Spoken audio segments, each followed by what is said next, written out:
I stood at the altar in a barn smelling of fresh pine and cold autumn air. The rough texture of my grandmother's vintage lace scratched slightly against my collarbone. My fingers were laced with Julian's. He wore a simple charcoal suit, looking every bit the quiet Midwesterner he claimed to be.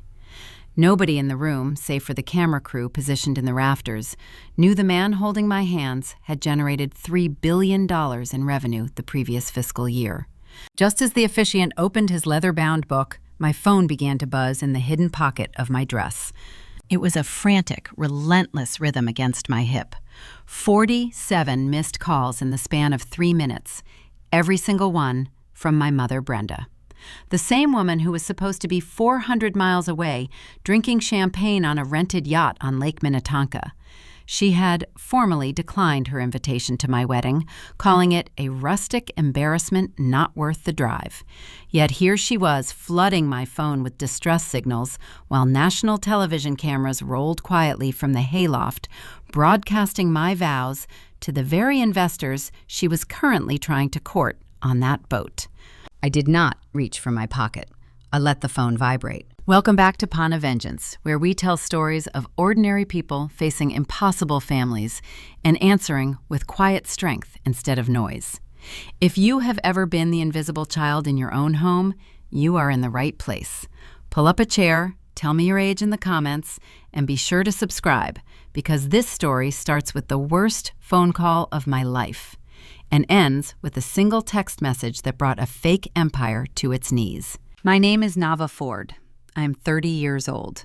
I work as a supply chain analyst managing freight routes out of Fargo, North Dakota. In my profession, you learn to trust the system architecture. When a tracking node corrupts and floods your dispatch board with false errors, you do not reroute your fleet to soothe the glitch. You sever the connection so the actual cargo can keep moving. For my entire life, I operated as the expendable deadweight in my family's social ledger. I was the media male.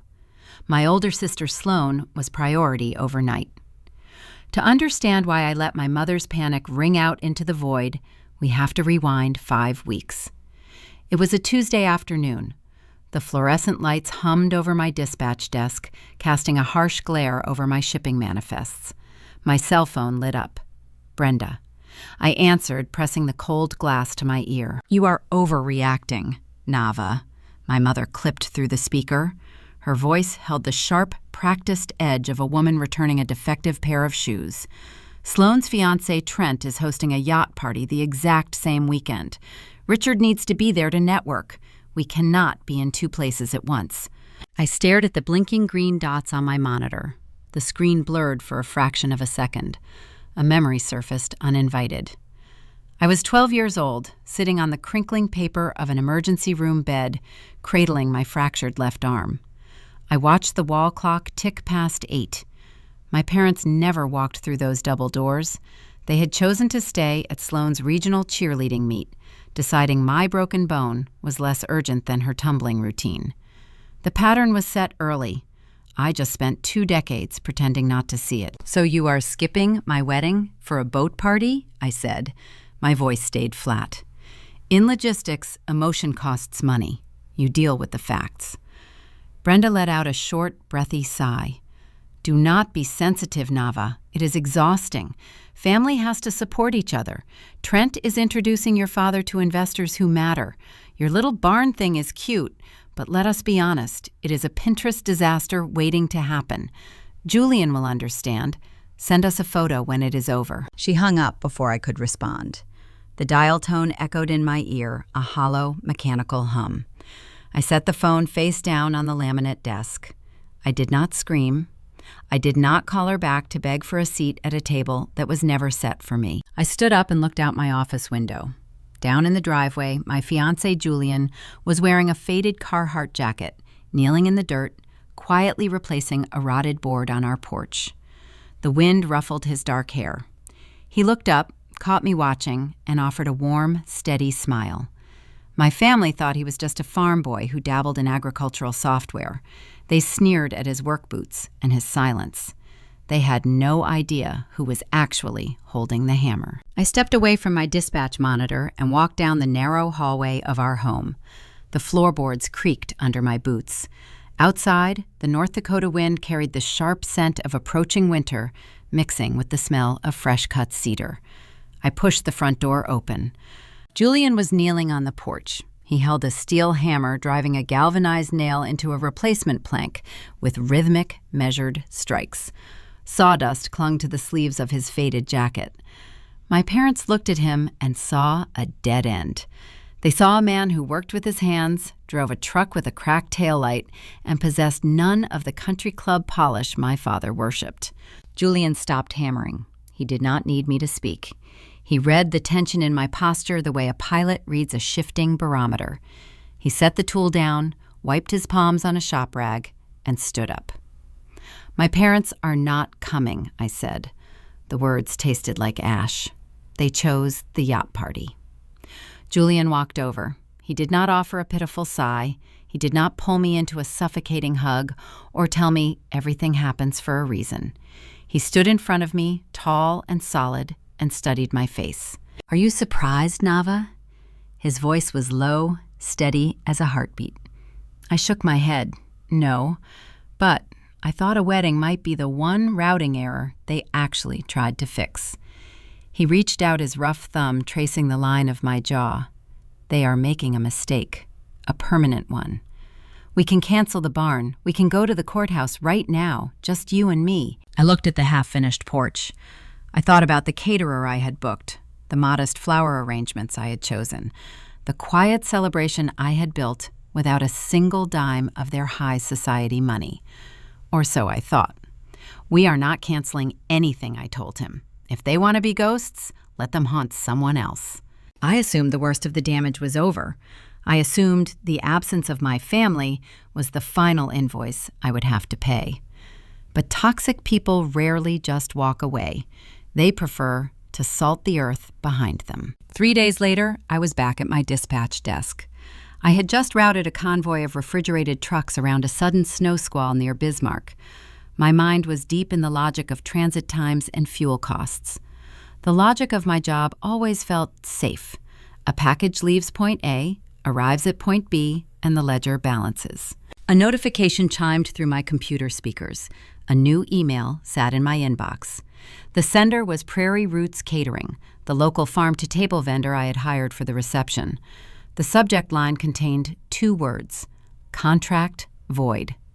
My hand hovered over the mouse. I clicked the message. "Dear Nava," the text read, "we are writing to confirm the cancellation of your catering order for the upcoming date. As requested by the cardholder, the $4,000 deposit has been refunded in full to Richard Ford. We wish you the best." My lungs tightened. The air in my office suddenly felt thin. That $4,000 deposit was the only financial contribution my parents had offered for the wedding. Richard had swiped his card at the tasting 6 months ago, acting like a generous patriarch holding court. Now he had quietly recalled the funds. He did not just abandon my wedding. He actively sabotaged it. I picked up my phone and dialed my father's office line at the hardware store. The call connected on the second ring. In the background, I could hear the familiar clatter of the cash register and the drone of the overhead intercom. Nava Richard answered. His tone was brisk, soaked in false authority. "I am busy with suppliers. Make it fast." "You canceled my caterer," I said. I kept my voice devoid of emotion. There was a brief pause on the line. I heard him close his office door, muttering something to an employee. When he returned to the receiver, his voice dropped an octave, dripping with condescension. "Your mother and I had to make a financial pivot," he explained smoothly. "Trent is introducing me to commercial developers on that yacht. We are talking about state contracts, Nava. Sloan needed a proper designer gown for the evening, and I required a custom suit. We could not leave that cash tied up in a barn party you insisted on having. You stole my wedding food to buy a dress," I clarified. "Do not use that word," Richard snapped. "It is my money. I allocated it where it yields the highest return for this family. You are serving 50 people in a drafty building. Order some barbecue. Put it on your own credit card. It is time you learned how the real world operates." He terminated the call. I sat in the silence of my office. The betrayal was so precise, it almost felt surgical. In the logistics industry, when a vendor steals cargo, you do not write them an angry letter. You document the theft. You build the paper trail. I clicked the print icon on my screen. The laser printer across the room hummed to life, churning out the cancellation email along with the digital receipt of the refunded transaction. I walked over and picked up the warm sheet of paper. There it was, in black and white. Richard Ford, refund processed. I folded the paper precisely in half, then in quarters. I opened the bottom drawer of my desk and locked it inside. I did not know how I would use that document yet, but I knew it was the physical proof of my exact worth to them. The immediate problem remained. I had a venue guests and zero food. I drove home that evening, dreading the conversation. I found Julian in the kitchen cooking dinner over the stove. The smell of roasted garlic and thyme filled the room. I sat at the island counter and told him the truth. I told him my father had gutted our catering contract to fund Sloane's yacht attire. I braced myself for his anger. I expected him to curse to suggest we confront Richard, or to worry about the sudden financial hole we were in. Julian did none of those things. He turned the heat down on the stove. He pulled his cell phone from his pocket. "Eat your dinner," he said quietly. "I will handle the food." "Julian, it is $4,000. We do not have that kind of liquid cash sitting around." He looked at me, a strange, unreadable calm settling over his features. "I told you I dabble in software, Nava. Sometimes the code pays out. Let me make a call." He walked out to the porch. Through the glass door, I watched him dial a number. He did not look like a panicked farm boy begging for a loan. He stood with his shoulders back, speaking into the receiver with a rhythmic, commanding cadence. 10 minutes later, he walked back inside and set the phone on the counter. "Prairie Roots is back on the schedule," Julian said, picking up his wooden spoon. "Upgraded menu, paid in full." I stared at him. "How did you do that?" "I liquidated an old portfolio," he replied smoothly. "Do not worry about the ledger, Nava. The ledger is fine." I accepted the answer because I needed to, because the alternative was pulling threads I was not ready to unravel. But my family was not finished. The theft of the deposit was only the logistical strike. The social strike arrived the very next morning. I woke up to a screen full of text messages from extended family members. Aunts, uncles, and cousins who rarely spoke to me were suddenly crowding my inbox with unsolicited financial advice. I opened a social media app to find the source. Sloane had posted a glowing photo of herself trying on a silk evening gown, a glass of champagne in her hand. The caption read, "Grateful for parents who step in to teach hard lessons. It breaks my heart to see my sister taking out second mortgages for a delusional wedding. Family has to practice tough love to stop a financial disaster." The lie was breathtaking. They had stolen my money, and to preempt any complaints I might voice, they spun a narrative that I was a reckless, debt-ridden liability. They made themselves the victims of my supposed instability. I locked my phone screen. I did not type a frantic rebuttal. I did not defend my bank accounts to aunts who had never visited my home. Let them believe the lie. I walked to the window with my morning coffee. Down in the driveway, a sleek, tinted black vehicle idled near the curb. A man in a dark suit stepped out, retrieved a sealed leather dossier from the passenger seat, and handed it to Julian over the fence. Julian signed a document, nodded to the driver, and tucked the folder under his arm. The vehicle pulled away, silent and swift. Julian turned toward the house, his eyes meeting mine through the glass. The air shifted. The game was changing, and the people on the yacht had no idea what was waiting for them. The digital avalanche began before sunrise. I sat in the driver's seat of my sedan, the engine idling in the parking lot of the dispatch center. The cold glow of my smartphone screen illuminated the dark interior of the cabin. Sloane had successfully poisoned the groundwater of our extended family, and the toxic runoff was flooding my inbox. My Aunt Martha sent a message at 6 in the morning. "Your mother is weeping over your financial choices. Cancel the barn. Pay your debts. Do not ruin this family with your pride. Uncle Gary chimed in an hour later. We are not attending a celebration funded by reckless loans. Get your life together, Nava. Financial responsibility is a virtue. The irony tasted metallic on my tongue. I carried zero debt. I owned my modest vehicle outright. I paid my utility bills 3 weeks early. Sloan was the one drowning in credit card statements financing her luxury lifestyle on leverage and borrowed time. Yet she held the microphone and the family chose to dance to her song. I applied the logic of my profession to the screen in my hand. When a structural collapse blocks Interstate 94, you do not park your freight trucks at the edge of the ravine and shout at the concrete. You map a detour. You bypass the compromised route. I did not type a frantic defense. I did not send screenshots of my savings account to aunts who had not visited my home in a decade. I archived the text threads. I muted their notifications. I severed the corrupted connections. I walked into the office, poured a cup of black coffee, and sat at my desk. 5 minutes later, my office landline rang. The caller ID displayed a Bismarck area code. I picked up the receiver expecting another lecture. Instead, I heard the voice of Grandma Edith. Edith did not deal in rumors or social posturing. She operated strictly on facts. She had lived through brutal North Dakota winters and the loss of a family farm. She possessed a spine forged from iron. I saw the garbage your sister posted on the internet, Edith said. Her voice sounded like crushed gravel. Your mother has the moral compass of a windsock. She spins whichever way the money blows. Do not let those fools rattle your focus. I swallowed the tight knot forming in my throat. They convinced the entire family I am going bankrupt, Grandma. Let them believe it, Edith replied smoothly. Fools multiply when they agree with each other. I bought a new navy blue dress yesterday. I will be sitting in the front row at that barn, and I do not care if I am the only person on that side of the aisle. I know exactly who you are, Nava. Her words acted as an anchor holding me steady against the rising tide. I thanked her, hung up the phone, and felt the ground solidify beneath my boots. When my shift ended, I drove back to my neighborhood. A flatbed commercial delivery truck was idling outside my property. Workers in heavy canvas jackets were unloading massive stacks of premium western red cedar onto my front lawn.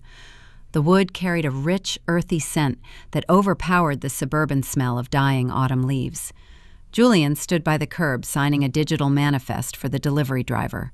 Just as the commercial truck rolled away, a silver luxury sedan turned onto our street and parked abruptly behind my car. My father, Richard, stepped out. He did not come to apologize for stealing my catering deposit.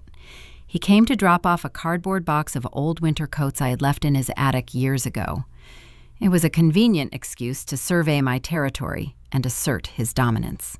Richard eyed the towering stacks of cedar timber. He looked at Julian, taking in my fiancé in his scuffed work boots. That is high-end timber, Richard noted, his tone dripping with skepticism. Western red cedar. Expensive choice for a guy trying to patch a starter home. Careful you do not sink Nava into deeper debt trying to look successful. The family is already worried about her spending. Julian did not bristle. He did not defend his bank account. He simply slid his hands into his denim pockets and offered a serene, chilling smile. Quality materials cost more up front, Julian said evenly, but they withstand the rot. I prefer investments that do not collapse when the weather turns bad. Richard scowled, missing the metaphor entirely. He dropped the cardboard box on the edge of the driveway and retreated to his sedan. See you at the dinner on Thursday, Richard muttered through his open window. Try to wear a tie. The mandatory family dinner. It was a standing obligation scheduled weeks before the yacht conflict erupted, meant to celebrate Richard and his quarterly hardware store earnings. I had considered skipping it, but avoiding the table would only validate their narrative that I was hiding in shame. I chose to attend. I chose to look them directly in the eye. Thursday evening arrived with a bitter frost. The restaurant was an overpriced steakhouse in downtown Fargo, a place featuring dark mahogany walls and waiters wearing crisp white aprons. Julian and I arrived precisely on time.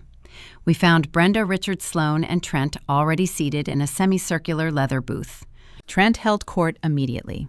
He wore a tailored navy suit and a silver wristwatch that caught the low light of the dining room chandelier. He signaled the waiter for another round of imported scotch before we even opened our leather-bound menus. The entire evening revolved around the impending financial victory Trent believed he was orchestrating. He spoke entirely in corporate buzzwords dominating the airtime, with talk of leveraged buyouts, synergy, and market disruption. "My firm is on the verge of securing a vendor contract with Apex Holdings," Trent announced. He leaned forward, resting his elbows on the polished wood table. "It is a game changer. State-level development deals. Once their CEO signs the paperwork, my commission alone will buy the yacht we are renting next weekend." Richard beamed, raising his water glass in a mock toast. "Apex Holdings is a titan in the industry, a multi-billion-dollar conglomerate. How did you manage to secure a pitch with them?" "Networking," Richard Trent boasted. He swirled the amber liquid in his glass. "You have to run in the right circles. The founder of Apex is a ghost. Nobody sees him. He operates through a wall of legal teams. But my managing partner knows a guy on their acquisition board. We are locking it down." Sloane placed her manicured hand over the wrist of her fiancé, offering a sickly sweet smile across the table. "It is so inspiring to watch a real man build an empire," she said. Her eyes shifted deliberately toward Julian, ensuring the insult landed. Julian sat beside me. He wore a crisp charcoal button-down shirt, lacking the necktie Richard had demanded. He rested his hands on the table, projecting an aura of total, unbothered relaxation. "Apex Holdings." Julian repeated, testing the syllables on his tongue. "They manage data centers and agricultural supply chains." "Correct," Trent chuckled. It was a harsh, dismissive sound. "They do a lot more than farm tech, buddy. It is leagues above whatever little crop tracking app you are coding in your basement. No offense." "We all have to start somewhere." "None taken," Julian replied smoothly. He took a sip of his ice water. "Apex is a solid outfit. They value transparency. I hope their CEO sees your true value, Trent. I really do." The dramatic irony hung suspended over the dinner plates, invisible to everyone except me. My family worshipped the illusion of wealth. They idolized a faceless billionaire. They bowed to the altar of Apex Holdings, entirely oblivious that the elusive founder of the company was currently asking the waiter for a side of horseradish. Brenda steered the conversation away from Julian, treating him like an uncomfortable stain on the upholstery. She spent the dessert course detailing the extravagant itinerary for the yacht party. She described the string quartet they hired, the gourmet appetizers, and the local politicians expected to attend. They did not ask about my wedding once. They did not inquire about the caterer they had sabotaged or the guests they had poisoned against me. I sat there eating my steak, feeling a profound sense of detachment. The anger had burned away days ago, leaving behind a cool, clinical clarity. The dinner concluded. Richard paid the check, ensuring the waiter noticed the heavy metal of his premium credit card. We all walked out into the freezing parking lot. Sloane wrapped a designer scarf around her neck, shivering against the wind. "Do not forget Nava. Send us a picture of the barn. We will toast to you from the boat." "I will make sure you see it," I replied. Julian unlocked the passenger door of his truck for me. Before he walked around to the driver's side, he paused, looking over the roof of the vehicle. His eyes met mine under the harsh glow of the street lamp. "They are going to regret this," Julian said. The volume of his voice was low, but the timbre carried a heavy, dangerous weight. "I promise you, Nava, by this time next week they will understand exactly what they threw away." I climbed into the cabin and pulled the seatbelt across my chest. The gears were shifting. The supply chain was routing toward an inevitable collision, and my family was driving blindfolded right into the intersection. The rehearsal dinner was only 24 hours away, and the final piece of the trap was about to lock into place. Friday evening arrived, bringing a bitter chill that swept across the plains and settled deep into the bones of the city. I drove to the Iron Horse Tavern in downtown Fargo for our rehearsal dinner. The restaurant was a local fixture, built inside a renovated warehouse with exposed brick walls and Edison bulbs suspended from wrought iron rafters. It smelled of smoked brisket, roasted barley, and old wood. I had reserved the private dining room at the back of the establishment. The waitstaff had arranged 20 place settings along a beautiful mahogany table. Each spot featured a crisp linen napkin folded precisely over gleaming silverware, accompanied by a heavy crystal water goblet. I had sent the invitations weeks ago, long before the catering theft and the yacht party conflict. I stood near the entrance of the private room, watching the brass pendulum clock on the wall. The reservation began at 6. By 6:15, the room remained entirely hollow. At 6:30, a young waiter with a nervous expression stepped through the doorway holding a polished water pitcher. He looked at the 19 empty chairs, then glanced at me, uncertain if he should begin pouring. I offered him a tight, polite nod. He filled Julian's glass and mine, then retreated swiftly back into the main dining area. The visual weight of those empty wooden chairs pressed down on my chest. In supply chain management, you analyze failure rates. You calculate the percentage of lost cargo and adjust your future routes accordingly. But staring at the vacant seats where my aunts, uncles, and cousins were supposed to be sitting, the math felt personal. The smear campaign orchestrated by Sloan and Brenda had worked with devastating efficiency. My extended family had swallowed the lie that I was a reckless, debt-ridden liability. They opted out of my life to stay in the good graces of my parents. At 6:45, the heavy oak door swung open. Grandma Edith walked into the room. She wore the navy blue dress she had promised, her silver hair pinned back immaculately. She leaned slightly on her wooden walking cane, carrying a small, beautifully wrapped box under one arm. She did not pause in the doorway. She did not offer a look of pity or a sorrowful sigh. Edith surveyed the 19 empty place settings, her jaw setting into a hard, unforgiving line. She navigated to the seat directly to my right, placed her gift on the table, and pulled out her chair. "The trash took itself out, Nava," Edith stated. Her voice carried the gritty resilience of a woman who had survived decades of harsh prairie winters. Do not waste a single tear on cowards who follow the loudest voice in the room. We are going to eat well tonight. She opened her menu with a sharp flick of her wrist. Her strength bolstered mine. The cracks in my composure sealed shut. Julian sat on my left, his warm hand finding my knee beneath the tablecloth. He squeezed once, a silent transmission of total solidarity. We signaled the waiter, ordered 3 prime steaks, and began our celebration with the only person who actually mattered. The dinner was pleasant, filled with stories of Edith running her old farm and Julian discussing soil density algorithms. For an hour, the noise of my toxic relatives faded into the background. Then, midway through the main course, my cell phone illuminated on the table. A multimedia message from Sloan appeared on the lock screen. I did not want to open it, but the analytical part of my brain demanded I log the data. I swiped the notification. It was a high-resolution photograph taken on the polished deck of a marina. The sun was setting over the water, casting a golden hue across the fiberglass hull of a massive boat. Brenda, Richard, Trent, and Sloan stood shoulder to shoulder holding crystal flutes filled with champagne. They wore designer clothing, their faces stretched into wide, triumphant smiles. Beneath the image, Sloan had typed a caption, "Real family knows how to celebrate. Counting down to tomorrow." The sheer cruelty of the timing hit me like a physical blow. She knew exactly when my rehearsal dinner was taking place. She calculated the precise moment I would be sitting in a restaurant, and she fired a digital weapon designed to maximize the sting. They were not merely satisfied with abandoning me. They needed to ensure I felt their absence. I set the phone down. The clinical detachment I had maintained for weeks finally fractured. A sudden, intense pressure built behind my eyes. "Excuse me for a moment," I whispered. I pushed my chair back, navigated through the bustling main dining room, and pushed through the heavy exit doors into the alleyway behind the tavern. The freezing night air hit my exposed arms, biting my skin. I leaned against the cold brick wall and let out a single, ragged breath. A few tears escaped, hot and frustrating, tracking down my cheeks.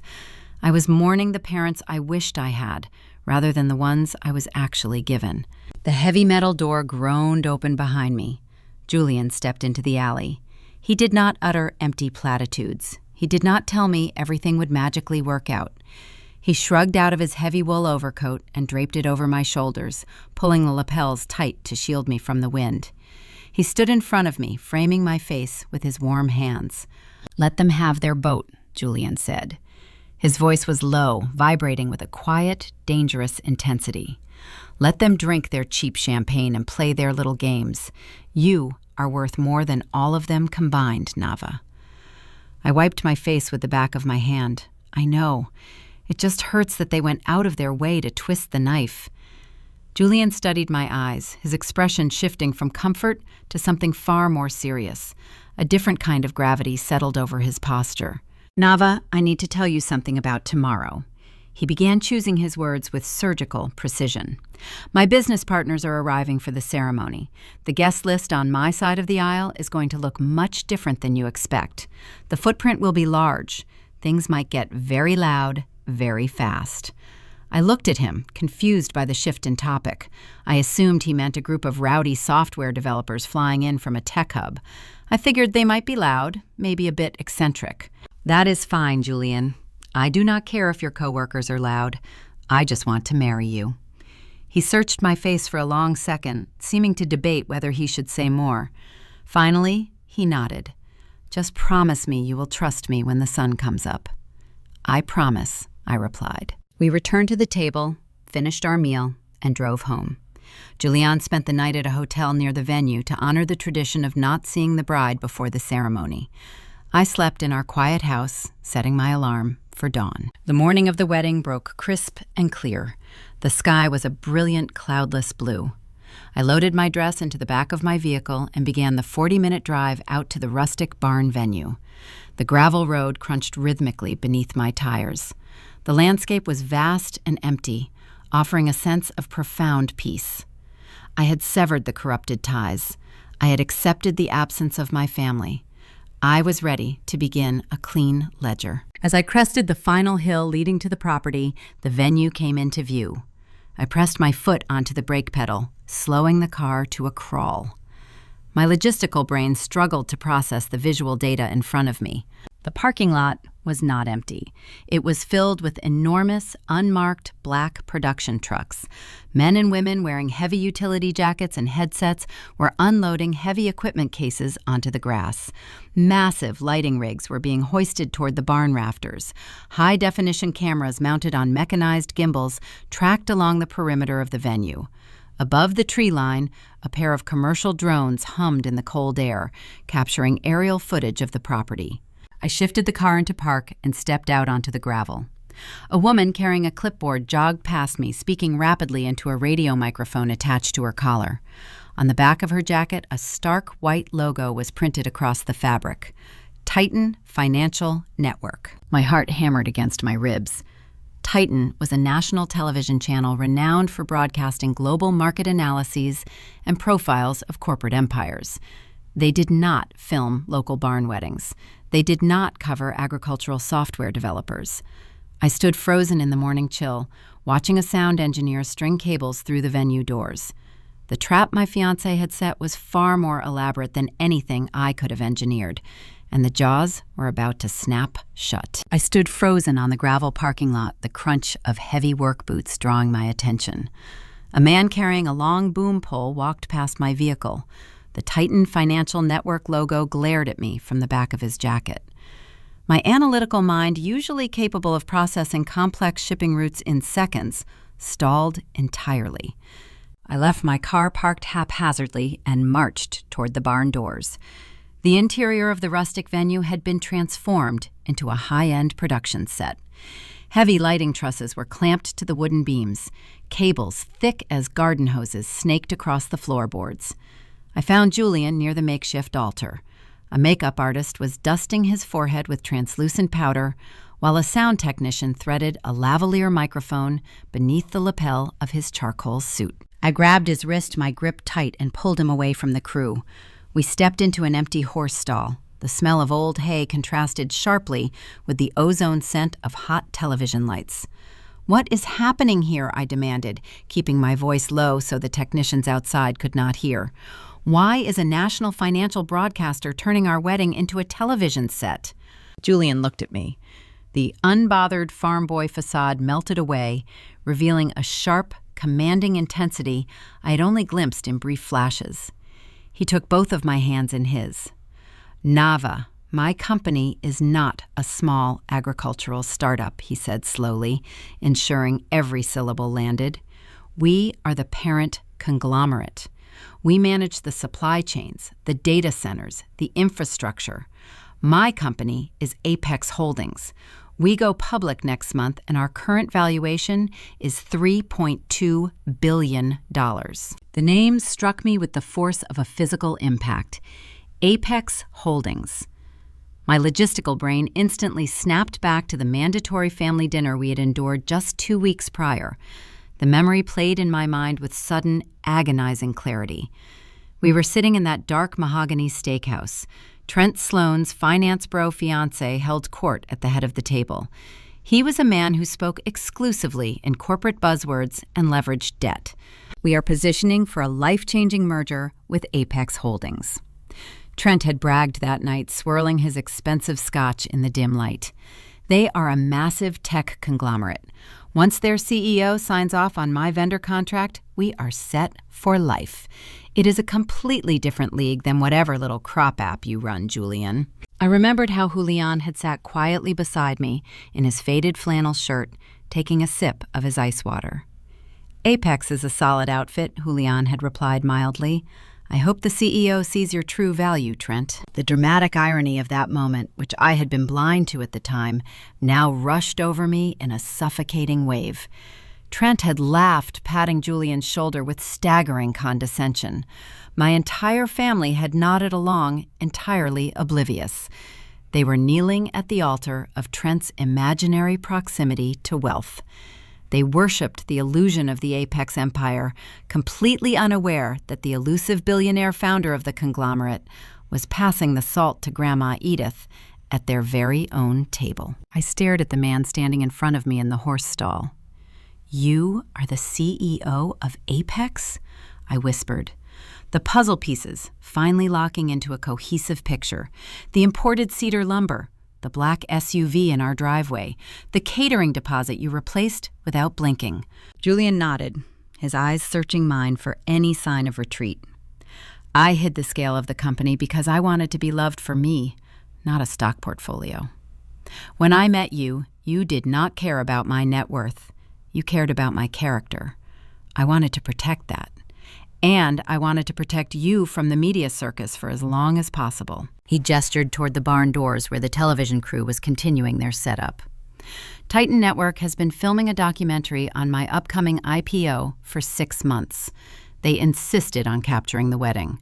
But you hold the ultimate authority here, Nava. Say the word, and I will throw every single camera off this property, right now. The broadcast dies here if you want it to." I stood in the quiet stall, processing the variables. My family had stolen my wedding funds to buy a designer gown. They had launched a vicious smear campaign isolating me from my relatives. They had abandoned me at the rehearsal dinner. And right now, at this exact moment, they were boarding a rented yacht 400 miles away, desperately trying to impress investors using Trent's fabricated connection to Apex Holdings. If I kicked the cameras out, I would have my quiet, rustic wedding. My family would spend the rest of their lives believing I was a debt-ridden failure. They would continue to boast about their proximity to wealth, never knowing the truth. But if I let the cameras roll, Titan Financial Network would broadcast my walk down the aisle to millions of viewers. And more importantly, they would broadcast it to the financial sector. In supply chain management, when a competitor steals your freight, you do not just recover the goods. You expose their vulnerabilities to the market so they can never operate in your territory again. I looked at Julian. He was handing me the key to a weapon of corporate destruction. "Leave the cameras," I said, my voice steady and cold. "Let them film every second of this." Julian smiled. It was a slow, calculating expression that belonged on the cover of a financial magazine. He kissed my forehead, turned around, and walked back onto the set to finish his microphone check. The timeline was now locked. 400 miles away on the shimmering surface of Lake Minnetonka, the yacht party was officially underway. The vessel was a multi-level fiberglass structure leased on credit Trent could barely afford. Waiters in crisp white uniforms circulated the teak deck, carrying silver trays of caviar and flutes of imported champagne. Richard stood near the bow, wearing his custom suit, paid for with my stolen catering money. He was holding a cigar, laughing loudly at a joke told by a local commercial developer. Brenda was busy snapping photographs of the water, ensuring her social media followers saw every angle of her artificial luxury. Sloane draped herself over Trent's arm, her designer gown catching the afternoon sun. Trent was actively cornering his primary investor, a stern older man who held the capital necessary to keep Trent's over-leveraged firm from collapsing. My managing partner is finalizing the paperwork with Apex Holdings as we speak. Trent boasted his voice loud enough to carry across the deck. Once we integrate into the Apex ecosystem, our regional valuation will triple. We are operating on a different level now. The investor offered a non-committal nod, sipping his drink. The entire party was a house of cards, built on a foundation of lies and sustained by arrogance. Inside the main cabin of the yacht, a sleek mahogany bar stretched across the length of the room. Above the top-shelf liquor bottles, a massive flat-screen television was mounted to the bulkhead. It was currently muted, tuned to the Titan Financial Network, displaying rolling stock tickers and silent commercials. None of the guests on the boat paid any attention to the screen. They were too busy congratulating themselves on their exclusivity. They were entirely focused on the performance of wealth, unaware that the reality of wealth was currently standing in a barn in North Dakota, adjusting a vintage lace veil. I walked out of the horse stall and took my place at the back of the barn. Grandma Edith stood nearby wearing her navy dress, offering me a sharp, approving nod. The acoustic guitar began to play, sending warm, resonant notes into the rafters. The heavy wooden doors opened, flooding the aisle with bright afternoon sunlight. The red recording lights on the television cameras illuminated. The trap was fully armed. The cameras were live, and the broadcast signal was beaming directly upward to the satellites, preparing to drop a payload of truth right onto the deck of that rented boat. I took my first step down the aisle. The gravel crunched beneath the soles of my shoes, creating a steady, grounding rhythm. For a fraction of a second, the phantom weight of 19 empty wooden chairs from the previous evening pressed against my memory. My father was supposed to link his arm through mine at this exact moment. He was supposed to guide me toward the altar. Instead, I walked alone. The absence of his grip did not feel like a deficit. It felt like an uncoupling. I was shedding the final defective link in my personal logistics network. I held my head high, focusing entirely on the man waiting at the end of the path. The Titan Network camera operators moved with fluid precision. They glided along the perimeter of the seating area, their high-definition lenses tracking my progression. The red recording indicators glowed in the dim light of the barn, capturing the vintage lace of my grandmother catching the breeze. I felt a profound sense of liberation.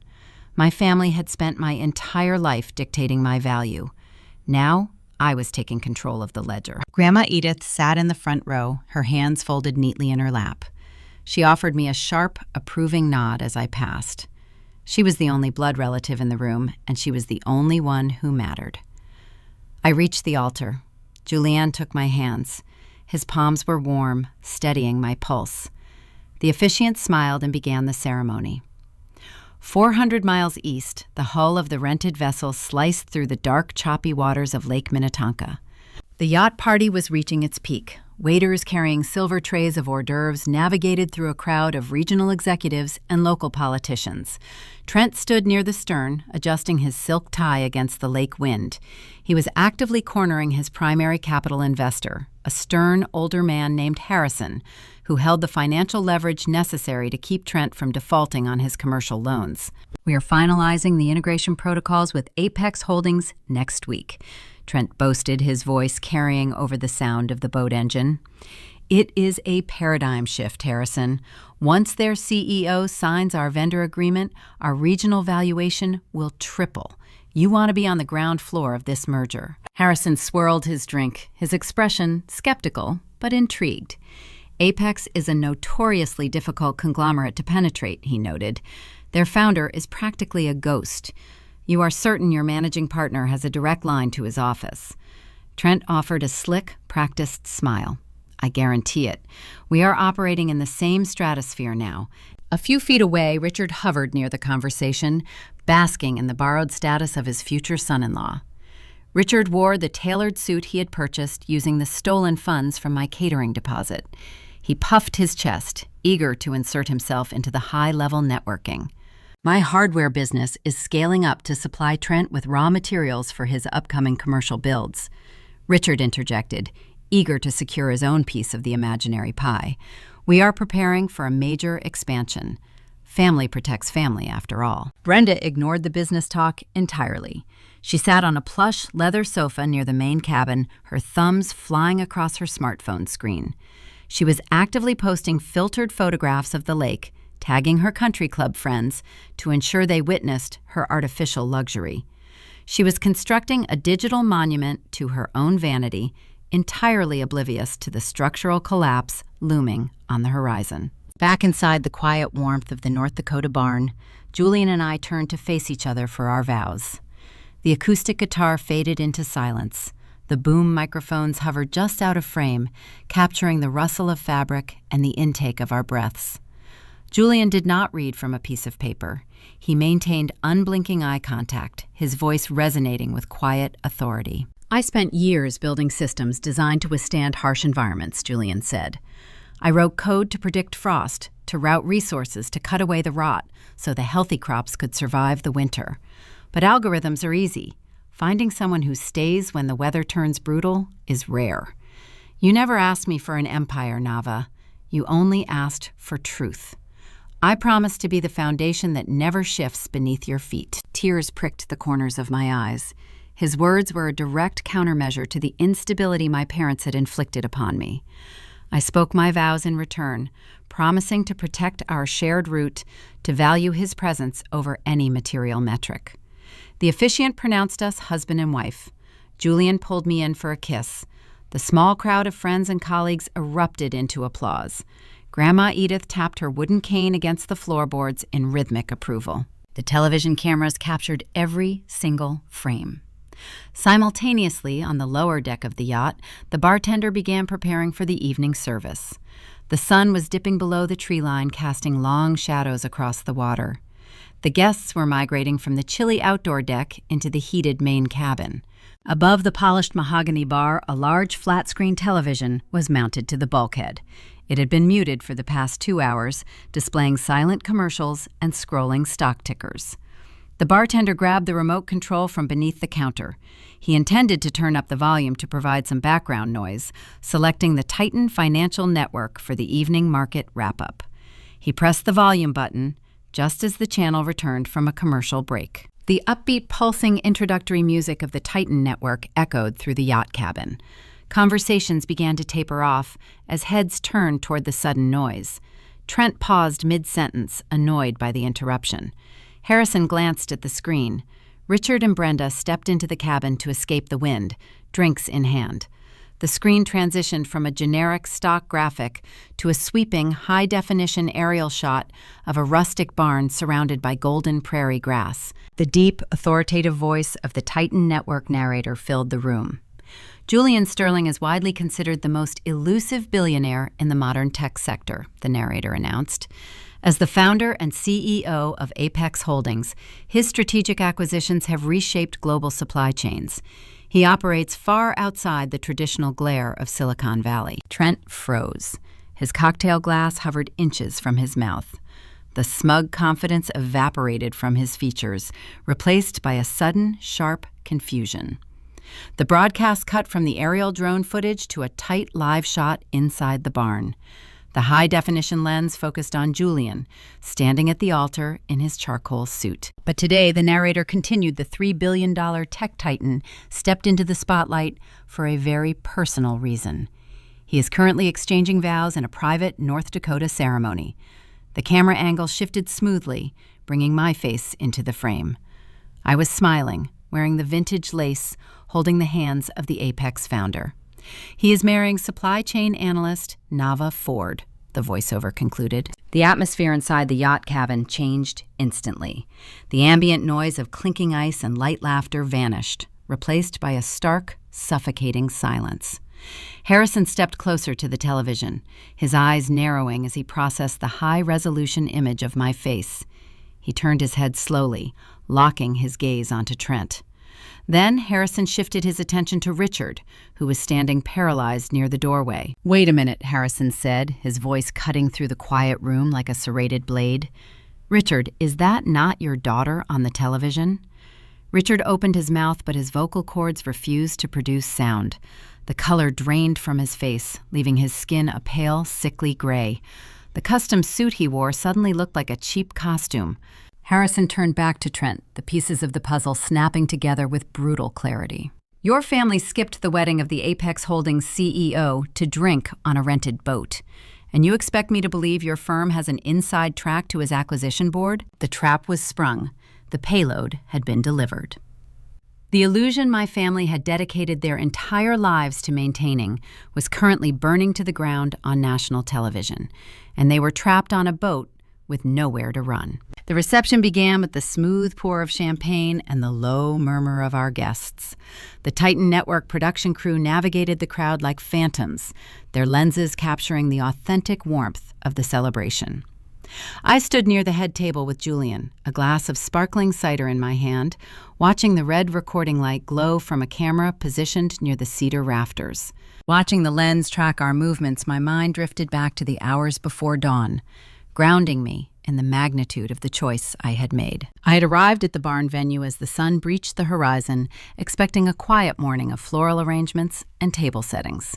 Instead, 3 professional camera crews were unloading heavy equipment cases onto the gravel lot. Commercial drones hummed in the cold morning air, mapping the perimeter of the property. Boom microphones swung over the wooden beams.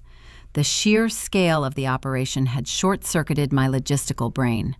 I had grabbed Julian by the wrist, pulling him into an empty horse stall, away from the technicians. The scent of old hay contrasted with the sharp tang of ozone from the hot television lights.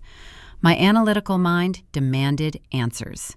Julian had taken a deep, steadying breath, his eyes locking onto mine with a vulnerability I had never seen him display. "Nava, my company, is not a small agricultural startup." He had confessed the words deliberate and measured. "It is Apex Holdings. We go public next month, and the current valuation is $3.2 billion. He held my hands, his grip tight, terrified I would run from the staggering weight of his reality. "The Titan Network is filming a national documentary on me," he explained. "I kept it quiet because I wanted to be loved for me, not a stock portfolio. And I wanted to protect you from the media circus, until today." He had given me a choice right then and there. He promised he would order the crews to pack up and leave the property immediately if I asked. He would kill the broadcast to give me the quiet day we had planned. I had looked at this man, the man who fixed my broken porch, who held me in the freezing alleyway when my family failed to show up at the rehearsal dinner. I processed the variables. My family had stolen my wedding funds and abandoned me for a boat ride built on fraudulent networking. I told them to let the cameras roll. If my family wanted a spectacle on their rented yacht, they were about to receive a national broadcast. Now, hours later, under the glow of the reception lights, that broadcast had detonated exactly as planned. 400 miles away, the atmosphere inside the main cabin of the yacht had turned to ice. Harrison, the primary capital investor Trent desperately needed to survive, stood rigidly in front of the television screen. The high-definition image of my face beside the Apex founder burned into the retinas of everyone in the room. Trent opened his mouth, but his usual arsenal of corporate buzzwords evaporated. The slick, confident finance broker suddenly looked like a cornered animal facing a predator. Harrison did not raise his voice. Men with real capital rarely need to shout to command a room. "You lied to me," Harrison stated. The syllables were flat and unforgiving. "You sat in my office and guaranteed your firm had a direct integration pipeline to the Apex board. You leveraged your father-in-law to build credibility. And yet, the chief executive of Apex Holdings is currently getting married on live television, and your family is standing on a leased boat drinking my champagne. Trent raised his hands, his palms sweating, his tailored suit suddenly appearing restrictive. Harrison, listen to me. There is a misunderstanding. We have channels. We can repair the bridge. Richard can call her right now. Harrison turned his cold, analytical gaze toward my father. Richard shrank under the scrutiny. The custom suit he wore, purchased with my stolen catering deposit, hung awkwardly on his frame. The borrowed status he had basked in all evening stripped away, leaving a terrified, aging hardware store owner exposed in front of the regional elite. "Do you have a direct line to Julian Sterling?" Harrison asked Richard, his tone slicing through the tension. Richard swallowed hard. His throat bobbed. "He is my son-in-law," Richard stammered, attempting to project a confidence that no longer existed. "Of course I have a line to him. Family protects family." Harrison let out a short, humorless breath. He reached into his coat pocket and withdrew his smartphone. He tapped a single contact on his screen. The cabin remained suffocatingly quiet as he placed the device to his ear. "Kill the vendor agreement," Harrison instructed his legal team. "Liquidate our position in Trent's firm. The integration is a fabrication. Pull the funding immediately." He terminated the call and slid the phone back into his pocket. The financial execution took less than 10 seconds. Sloane dropped her crystal flute. It shattered against the teak floorboards, sending expensive liquor soaking into the wood. Her designer gown, the physical manifestation of my stolen wedding funds, brushed against the wet shards. She stared at Trent, the reality of her collapsing lifestyle reflecting in her wide, panicked eyes. The credit lines were frozen. The leverage was gone. The mirage had evaporated. Brenda, standing near the mahogany bar, began to hyperventilate. Her carefully curated social image was fracturing in front of her country club peers. She dug her manicured fingers into her designer purse, frantically retrieving her cell phone. She needed to fix the narrative. She needed to manipulate the optics before the gossip reached the Fargo city limits. Richard mirrored her action. The panic in his chest drove him to the only remaining variable he could attempt to control. He needed to reach me. He needed to prove to Harrison and the rest of the cabin that he held influence over the Apex Empire. Back in the rustic warmth of the barn, the acoustic band transitioned into a slow, rhythmic melody. Julian guided me onto the wooden dance floor. The string lights above us cast a golden glow over the celebration. I rested my chin against his chest, listening to the steady, unbothered rhythm of his heart. Then the vibration began. It started as a single sustained buzz against my right hip, originating from the hidden pocket of my dress. A second later, another buzz followed. Then a third. The rhythm accelerated, morphing into a frantic mechanical spasm. The corrupted nodes in my supply chain were firing distress signals. Julian felt the vibration through the fabric of my gown. He shifted his grip slightly, looking down into my eyes. His expression held a mixture of protective warmth and cold calculation. "The fallout has reached the boat." Julian murmured, his voice a low rumble beneath the music. I did not break our embrace. I kept my hands resting lightly on his broad shoulders, swaying to the acoustic guitar. "I am letting it ring," I replied. The device continued its desperate dance against my hip.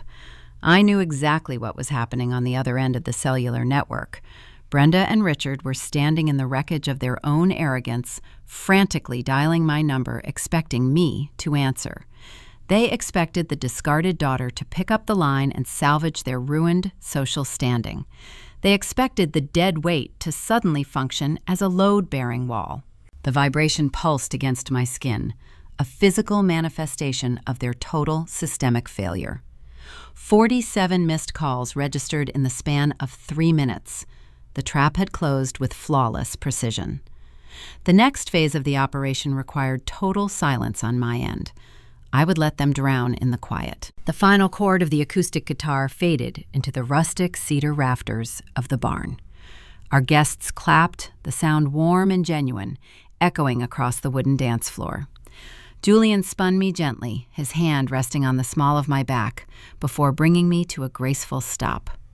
We stepped away from the center of the room, navigating through the smiling faces of his colleagues and my few loyal friends. The device in my pocket finally ceased its mechanical spasm, settling into a heavy, ominous stillness. I guided Julian toward the heavy side doors of the venue, pushing them open to escape the heat of the reception. The freezing North Dakota night air hit my skin sharp and clarifying. A blanket of stars stretched across the vast, cloudless sky. I reached into the hidden folds of my vintage lace gown and retrieved my smartphone. The lock screen was a digital war zone. A barrage of notifications illuminated the dark alleyway. I swiped upward, unlocking the device, and opened my call log. The numbers confirmed my hypothesis.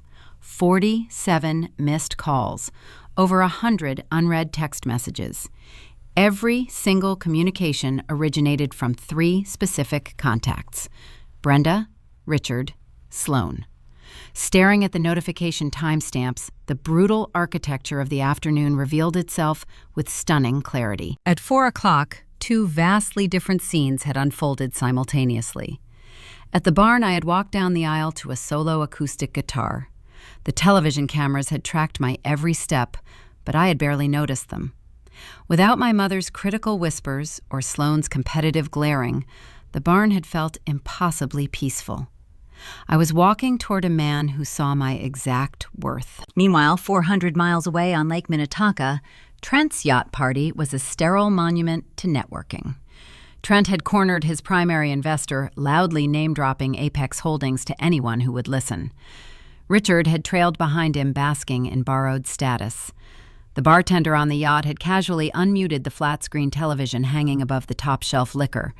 It was tuned to the Titan Financial Network. As Julian and I exchanged our vows in the barn, Julian speaking quietly about deep roots surviving harsh winters, the yacht television cut from a commercial break to a special premiere presentation. The timeline was syncing up perfectly. The trap was set, and my family was standing right in the center of it. Now holding the digital aftermath in my palm, I began to audit the wreckage. I opened the group chat. The first message from Brenda arrived at exactly 4:32, the precise minute the broadcast revealed Julian's identity. "Nava, honey," her text read. "Why did you hide this from us? We would have left the boat instantly. Please pick up the phone. We need to celebrate as a family. Where are you?" I analyzed her words the way I would analyze a flawed shipping manifest.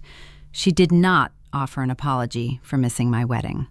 She did not express regret for calling my ceremony a disaster. Her panic stemmed entirely from a loss of proximity to power. She was grieving the evaporation of her social leverage, not the absence of her daughter. If Julian were truly just a farm boy, she would still be drinking champagne on the deck of that boat, entirely content with her choice to abandon me. I scrolled down. Richard had taken a different tactical approach. His messages lacked any pretense of maternal affection, diving straight into transactional desperation. Nava answered the line Richard had typed at 4:35. "Trent is facing a severe liquidity crisis. The investor saw the broadcast and pulled his capital. You need to put Julian on the phone right now. He needs to authorize a vendor agreement to save Trent's firm. Family protects family. Do not let us lose everything over a simple misunderstanding." The sheer audacity of his demand sent a cold ripple down my spine. A simple misunderstanding. That was how he categorized the theft of my catering deposit. That was how he justified skipping my wedding to secure his own financial elevation. Minutes after his fabricated empire collapsed on national television, he expected me to act as the load-bearing wall to keep his roof from caving in. Then came the messages from Sloan. Her texts were erratic, lacking punctuation, driven by raw, unfiltered jealousy. "You did this on purpose," Sloan wrote. "You planned this to humiliate me in front of Trent's partners. You always have to ruin my moments. Tell Julian to fix the credit line. You owe us this." I let out a slow, steady breath. The cold air plumed in front of my face. I did not feel a single trace of anger. Anger requires emotional investment. Anger implies you still care about the opinions of the people hurting you. What I felt was profound, untouchable apathy. The corrupted nodes had finally exposed their underlying code, and the data was irreversibly flawed. Julian stepped up behind me, wrapping his arms around my shoulders to shield me from the biting wind. He rested his chin on the top of my head, looking down at the illuminated screen in my hands. "They are unraveling," Julian noted quietly. I nodded. Trent lost his primary investor. The financial bridge is gone. They are trapped on a rented vessel with no credit line and a cabin full of executives who just realized they are frauds. Julian shifted his weight. "My security team can block their numbers. I can have my legal department issue a cease and desist tomorrow morning. You do not have to listen to this noise, Nava. I will shut their access down permanently." I looked at the unread messages piling up by the second. The screen flashed bright white. An incoming call from Richard overrode the text threads. His name pulsed on the glass, begging for a connection. I pressed the red icon, rejecting the call instantly. "No," I told Julian. "A legal document is too formal. It gives them something tangible to fight against. It allows them to play the victim. They want a reaction. They want me to scream, to argue, to negotiate. They want proof that they still hold emotional real estate in my mind." I opened the messaging application and navigated back to the family group chat. The cursor blinked steadily in the empty text box, awaiting my input. In the logistics industry, a closed-loop system operates with maximum efficiency. You do not leave open variables. You do not leave room for interpretation. You deliver the final invoice, and you shut the ledger. I raised the phone, framing Julian and myself in the camera viewfinder. The rustic barn doors and the starry North Dakota sky provided a perfect, undeniable backdrop. I pressed the shutter button, capturing a sharp image of us standing together. We both looked calm, victorious, and entirely at peace. "I am going to send them exactly what they deserve," I said, my thumb hovering over the screen. I attached the photograph to the chat thread. Then I prepared to execute the final digital strike. A response so minimal and dismissive, it would shatter whatever lingering arrogance they still possessed. The ultimate reply was not a paragraph of rage. It was a single, devastating character. I stared at the blinking cursor in the family group chat, the cold North Dakota wind whipping around the edges of Julian's heavy wool coat. My thumb hovered over the screen. I had just attached the photograph of Julian and me smiling outside the barn, the undeniable proof of our joy. Now I needed to select the final response to my mother's frantic, desperate text asking where I was. I did not type out a long, detailed paragraph explaining how much they had hurt me. I did not demand an apology for the stolen catering deposit or the 19 empty chairs at the rehearsal dinner. Providing a lengthy response would signal that I still craved their validation. It would give them an opening to argue, to negotiate, to manipulate the narrative. Instead, I pressed down on Brenda's message and selected the tap-back reaction. A single distinct icon attached itself to her panic. Ha! It was a digital laugh, a swift, clinical dismissal. It communicated a profound, untouchable apathy. It told them their sudden desperation was not a tragedy requiring my attention, but a punchline I found mildly amusing. I held the power button on the side of the device. The screen faded to black, severing the connection to the cellular network. Julian watched the screen go dark, a slow, appreciative smile spreading across his face. He understood the lethal efficiency of the maneuver. In business and in life, the most devastating response is often the quietest. We walked back inside the warm, illuminated venue. I navigated through the crowd until I found Grandma Edith sitting near the dessert table. I handed her the powered-down smartphone. She dropped it into her rigid leather purse, snapping the brass clasp shut with a satisfying click. The corrupted data stream was officially quarantined. To comprehend the sheer magnitude of the panic driving those 47 missed calls, you have to examine the exact moment the trap sprang shut on Lake Minnetonka. Months later, a former business associate of Trent would recount the scene to me with vivid, agonizing clarity. The main cabin of the rented yacht smelled of expensive cigars and spilled alcohol. Trent stood near the polished mahogany bar holding court with Harrison, the primary capital investor, holding Trent's precarious financial future in his hands. Richard hovered nearby, wearing the custom suit he had purchased with my wedding funds, eagerly nodding along to every buzzword Trent deployed. Trent was mid-sentence boasting about a fabricated integration timeline when the bartender unmuted the large flat-screen television. The signature introductory music of the Titan Financial Network echoed through the cabin. Julian Sterling, the elusive founder of Apex Holdings, is widely considered the quietest billionaire in the Midwest, the Titan Network narrator announced. The authoritative voice cut through the ambient noise of the party. Trent froze. The smug confidence evaporated from his posture. Harrison stopped swirling his drink, turning his attention away from Trent and fixing his gaze onto the glowing screen. High-definition drone footage of our rustic barn swept across the broadcast, capturing the golden prairie grass and the string lights. The program then cut to a tight live shot of Julian standing at the altar, looking sharp and unbothered in his charcoal suit. But today, the $3.2 billion tech titan is marrying supply chain analyst Nava Ford in a private North Dakota ceremony, the narrator continued. The camera angle shifted. My face filled the screen. I was smiling, holding the hands of the very man Trent had mocked just 2 weeks prior. On the yacht, a suffocating silence fell. The ambient hum of the boat engine seemed to amplify in the quiet room. Richard dropped his crystal whiskey glass. It hit the teak deck, shattering into jagged fragments, the amber liquid seeping into the expensive wood. The blood drained from Brenda's face, leaving her skin the color of chalk. Sloane covered her mouth, her eyes wide with a sudden, paralyzing realization. Harrison stood rigidly, his analytical mind processing the high-resolution imagery. He looked at the television, then turned slowly toward Trent. His eyes narrowed, calculating the staggering scope of the deception. "Wait," Harrison said, his voice dropping to a dangerous, icy register. "Is that not your father-in-law's daughter on that screen? Your family skipped the Apex chief executive's wedding to drink on a rented boat." The humiliation was nuclear. Richard had spent the last 2 hours bragging about Trent's regional deals and their supposed high-level networking connections. He had strutted around the deck, entirely oblivious that the daughter he discarded was marrying the man who essentially owned Trent's entire industry.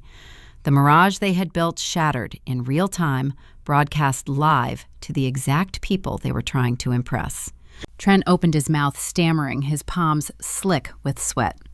"Harrison, let me explain. There is a strategy here. Richard has a direct line to her. We can bridge the gap." Harrison did not shout. He simply shook his head, looking at Trent with pure disgust. "You are a fraud, Trent. You leveraged a relationship you do not even possess to secure my capital. You lied to my face." Harrison pulled his phone from his pocket, dialing his legal department. "Pull the funding," Harrison instructed, his eyes locked onto Trent. "Kill the vendor agreement immediately. Liquidate our position. The integration is a fantasy." The financial execution was instantaneous. Trent's over-leveraged firm lost its foundational capital in a matter of seconds. The credit lines supporting his luxury cars, his tailored suits, and the very yacht they were currently standing on froze solid. Panic seized the family. The social capital Brenda and Richard had spent decades cultivating turned to ash. They scrambled for their phones, their fingers trembling as they dialed my number over and over again, praying the deadweight daughter would answer the line and salvage their ruined empire. They sent the frantic text messages begging for a connection, desperate for me to validate their existence to the room full of executives currently watching their downfall. Then a single notification pinged on Brenda's screen. A new message in the family group chat.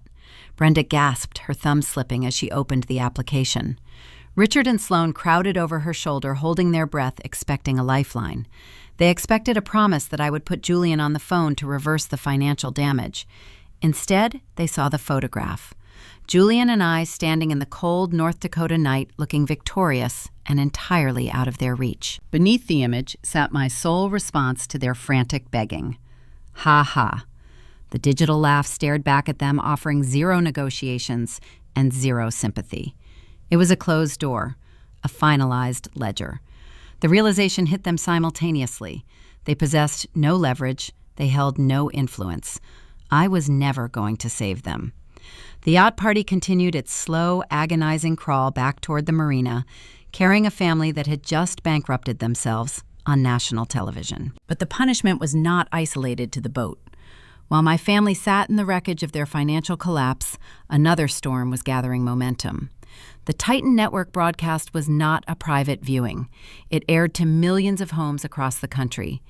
And the internet, armed with timestamps and a relentless appetite for hypocrisy, was about to wake up.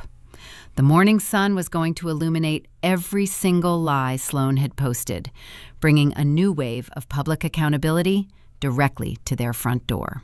The poetic justice struck Trent with the speed of a falling guillotine. Harrison terminating the vendor agreement was merely the first domino. In the high-stakes financial sector, capital operates through interconnected digital networks. When Harrison placed his call, he did not just pull his own funding. He flagged Trent to the institutional lenders. The freeze order cascaded through Trent's accounts in a matter of seconds. The over-leveraged credit lines supporting his luxury vehicles, his penthouse lease, and his daily operating expenses slammed shut. This digital execution had an immediate physical consequence on the waters of Lake Minnetonka. The luxury yacht had been secured with a rolling credit hold. When the banking network recognized Trent's sudden insolvency, the automated authorization for the vessel declined. The charter company received an instant alert regarding the failed transaction. As the yacht navigated slowly back toward the marina, the guests standing on the deck in stunned silence, a bright spotlight cut through the dark water. A motorized skiff bearing the harbor master insignia intercepted the vessel. The harbor master boarded the yacht before it even reached the dock. He carried a digital clipboard and a repossession notice. He walked directly up to Trent in front of the remaining regional executives who had not already called for private cars. The harbor master informed Trent that the payment authorization had bounced, the charter was terminated effectively immediately, and all passengers needed to disembark the vessel. Panic consumed the main cabin. The remaining guests scrambled toward the exit, eager to distance themselves from the radioactive embarrassment. During the frantic exodus, a hired waiter, carrying a tray of half-empty wine glasses, tried to navigate past my family. Sloan, sobbing in hysterical, uncoordinated gasps over her ruined social debut, stepped backward blindly. She collided hard with the waiter. The silver tray tipped. 3 glasses of dark, heavy Merlot tipped forward, cascading directly onto Sloan's chest. The dark red liquid saturated the pale silk of her designer evening gown. The stain spread rapidly, ruining the delicate fabric beyond any hope of dry cleaning. It was a flawless visual metaphor. The $4,000 they had stolen from my local caterer to purchase that dress was now soaked in cheap wine, ruined on a repossessed boat, surrounded by fleeing investors. The universe possesses a remarkable sense of irony when you allow it to balance the scales. Back in North Dakota, I knew none of this. I had danced with my husband, eaten a prime steak, and retired to a quiet, secluded cabin Julian had rented near the venue. I woke up the next morning to the smell of brewing coffee and burning cedar wood. The cabin was warm, insulated from the harsh prairie frost outside. Julian stood near the small kitchen counter, pouring 2 mugs of dark roast. He wore gray sweatpants and a plain white shirt, looking entirely detached from his status as a titan of industry. I sat up, pulling the thick wool blanket around my shoulders. I reached onto the bedside table and picked up my smartphone. It was still powered down exactly how I had left it when I handed it back to Grandma Edith the night before. I held the side button. The screen illuminated, displaying the corporate logo before transitioning to my home screen. I expected another wave of desperate voicemails from my father or hysterical text messages from my mother. I expected them to demand explanations or offer hollow apologies in a frantic bid to regain access to Julian. Instead, the notifications bombarding my device were entirely different. I was not receiving messages from Fargo. I was receiving alerts from the rest of the world. The Titan Financial Network broadcast had captured impressive ratings. Millions of viewers had tuned in to watch the elusive tech founder step into the spotlight. But the story did not end when the television program concluded. The internet acts as an apex predator, and it had caught the scent of blood in the water. Online sleuths are highly efficient auditors. A viewer with a sharp eye and too much free time had recognized my face from the broadcast. They cross-referenced my name, locating Sloane's public social media profiles. Sloane had spent the entire weekend posting geotagged, filtered photographs from the yacht. She had uploaded the picture of my family drinking champagne with the caption bragging about real family knowing how to celebrate. Crucially, her posts bore digital timestamps. A sharp content creator matched the timeline. They edited a split-screen video and uploaded it to a popular short-form platform. On the left side of the screen, the Titan Network footage played. It showed me walking down the rustic barn aisle, entirely alone, my face calm, heading toward the altar. On the right side of the screen, Sloane's yacht selfie was displayed, highlighting the timestamp matching the exact hour of my ceremony. The text overlay on the video read, "Billionaire's bride walks alone while toxic family drinks on rented boat." The video had accumulated 4 million views while I was sleeping. The digital fallout was staggering. The comments section was a ruthless, unforgiving tribunal. Thousands of strangers were dissecting my mother's vanity, mocking Sloane's ruined aesthetic, and tearing apart Richard's borrowed arrogance. The public recognized the cruelty of their absence. My phone vibrated with new messages. These texts were not from my parents. They were from the extended relatives who had spent the past 3 weeks treating me like a contagion. Aunt Martha sent a long, rambling paragraph at 6 in the morning. "Nava, sweetheart, we had no idea Brenda was lying to us. She told everyone you uninvited her. She said you were drowning in debt and lashing out. We are so sorry we missed your beautiful day.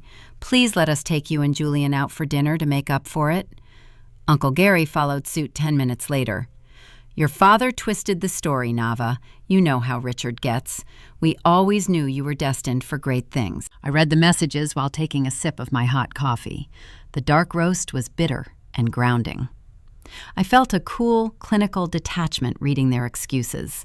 In my profession, when a vendor breaches a contract, they often blame their suppliers or cite unforeseen circumstances. You learn to ignore the excuses and look at the behavior. My aunts and uncles did not care about the truth yesterday. They only cared about the truth today, because the truth was suddenly adjacent to $3 billion. Their apologies were not rooted in remorse. They were rooted in a desperate desire to align themselves with power. I archived the text threads without typing a single reply. I deleted the contact information from my directory. I was executing a permanent purge of the corrupted data. Julian walked over, handing me my coffee mug. He glanced at the screen, noting the endless stream of social media tags and viral video links. He sat on the edge of the bed, his expression shifting into a protective, serious posture. "My corporate public relations team is already monitoring the trend," Julian informed me. "The narrative is highly sympathetic toward you, but the exposure is intense. If you want this gone, say the word. I can have my crisis managers flood the platforms with cease and desist orders. We can scrub the videos, bury the search results, and protect your peace. They can make the yacht party vanish from the internet by noon." He was offering me an eraser. He was offering to shield my family from the public execution they had brought upon themselves. I held the warm mug in both hands. I thought about the ER waiting room when I was 12. I thought about the $4,000 stolen from my caterer. I thought about the 19 empty chairs at the rehearsal dinner. "No," I told Julian, my voice steady. "Leave it up." Julian raised an eyebrow, a silent request for confirmation. "In logistics, transparency is vital to auditing a failure," I explained. "If a bridge collapses because the engineers used cheap materials, you do not throw a tarp over the wreckage.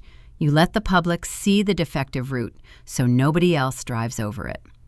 My family built their entire existence on the perception of perfection. Let them own the reality of their choices. Julian offered a slow, validating nod. "The ledger stays open," he agreed. I placed my phone face down on the bedside table, intending to ignore the digital noise for the rest of the morning.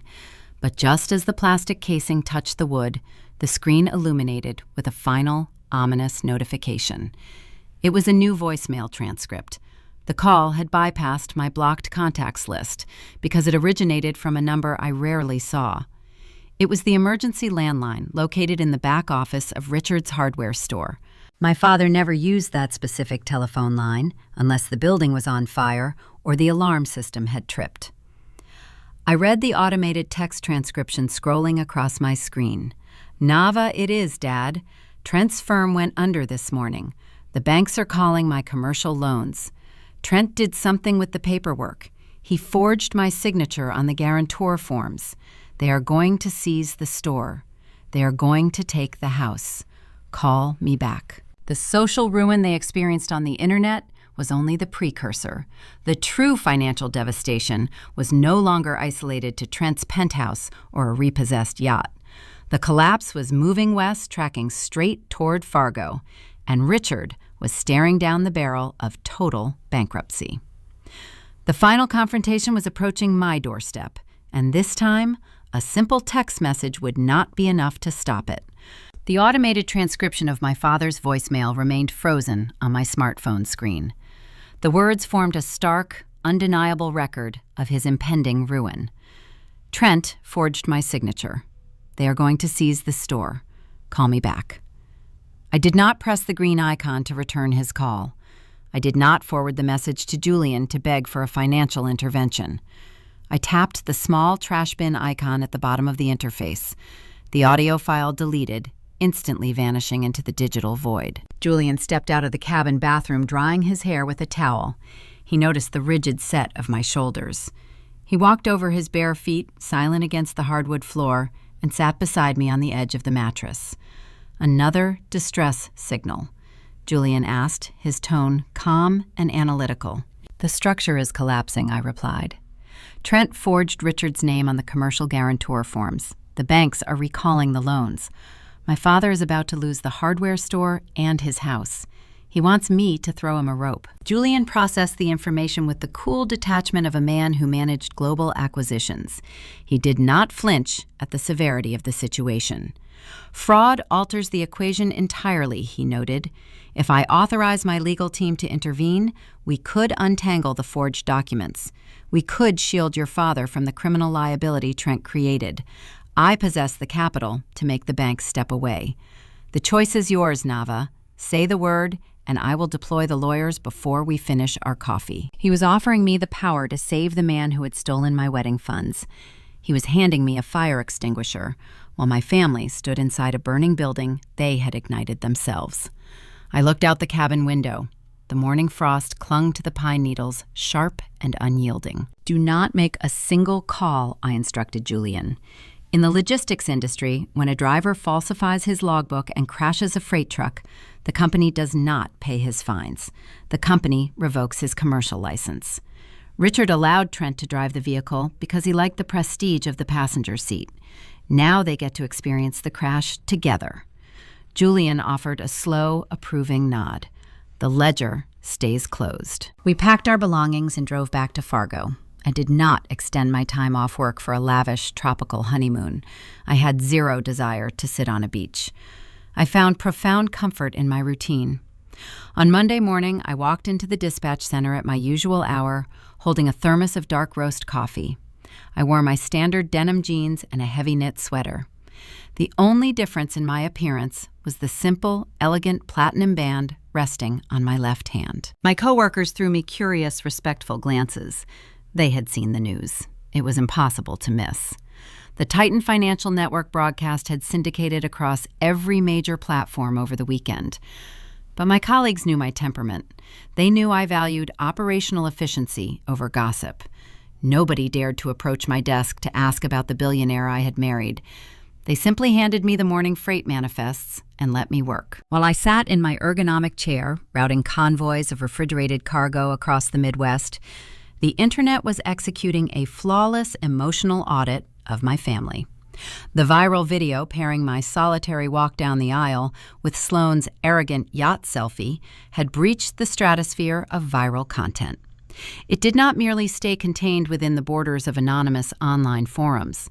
The digital shockwave hit the local Fargo community with pinpoint accuracy.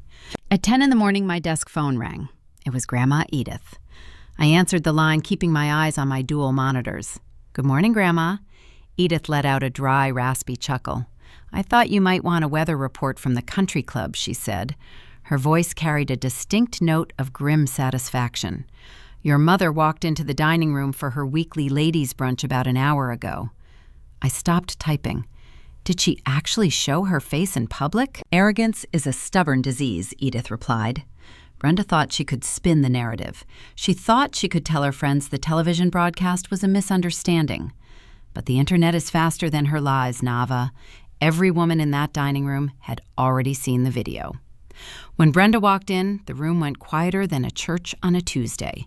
Not a single person invited her to sit down. She ordered a dry scone, sat by herself in the corner for 10 minutes, and practically sprinted out to the parking lot. A quiet sense of justice settled in my chest. Brenda had spent her entire adult life cultivating that specific social circle. She had prioritized their opinions over the well-being of her own daughter. Now those same peers were treating her like a toxic asset. The public shaming extended far beyond the country club. The aunts and uncles who had spent the past 3 weeks calling me a financial burden were currently experiencing their own brand of humiliation. Their friends and neighbors had seen the broadcast. The local community realized my extended relatives had participated in the smear campaign. In an attempt to salvage their own reputations, my aunts and uncles unleashed a civil war within the family group chat. They turned on Brenda and Richard with feral intensity. Aunt Martha had sent an unhinged text to the family thread earlier that morning. "Brenda, you lied to all of us. You told us Nava was drowning in debt. You made us look like fools in front of the entire city. My own co-workers are asking why I skipped the Apex wedding to sit at home. Do not ever call my house again." I read the screenshot Edith forwarded to me, feeling nothing but clinical detachment. I did not intervene to defend Brenda, nor did I validate Martha's sudden righteous indignation. In supply chain management, when unreliable vendors begin fighting each other over a breached contract, you do not step into the crossfire. You let them exhaust their resources while you continue operating your secure route.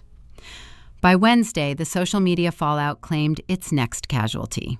Sloan. Sloan had built a modest following on social media, leveraging her aesthetic to secure small brand sponsorships from regional boutiques and cosmetic lines. Her entire identity relied on the projection of flawless luxury. The internet stripped that identity down to the studs. Commenters flooded her pages, dissecting every photograph she had ever posted. They mocked the ruined designer dress. They scrutinized the rented yacht. The pressure became so intense that Sloan attempted a desperate countermeasure.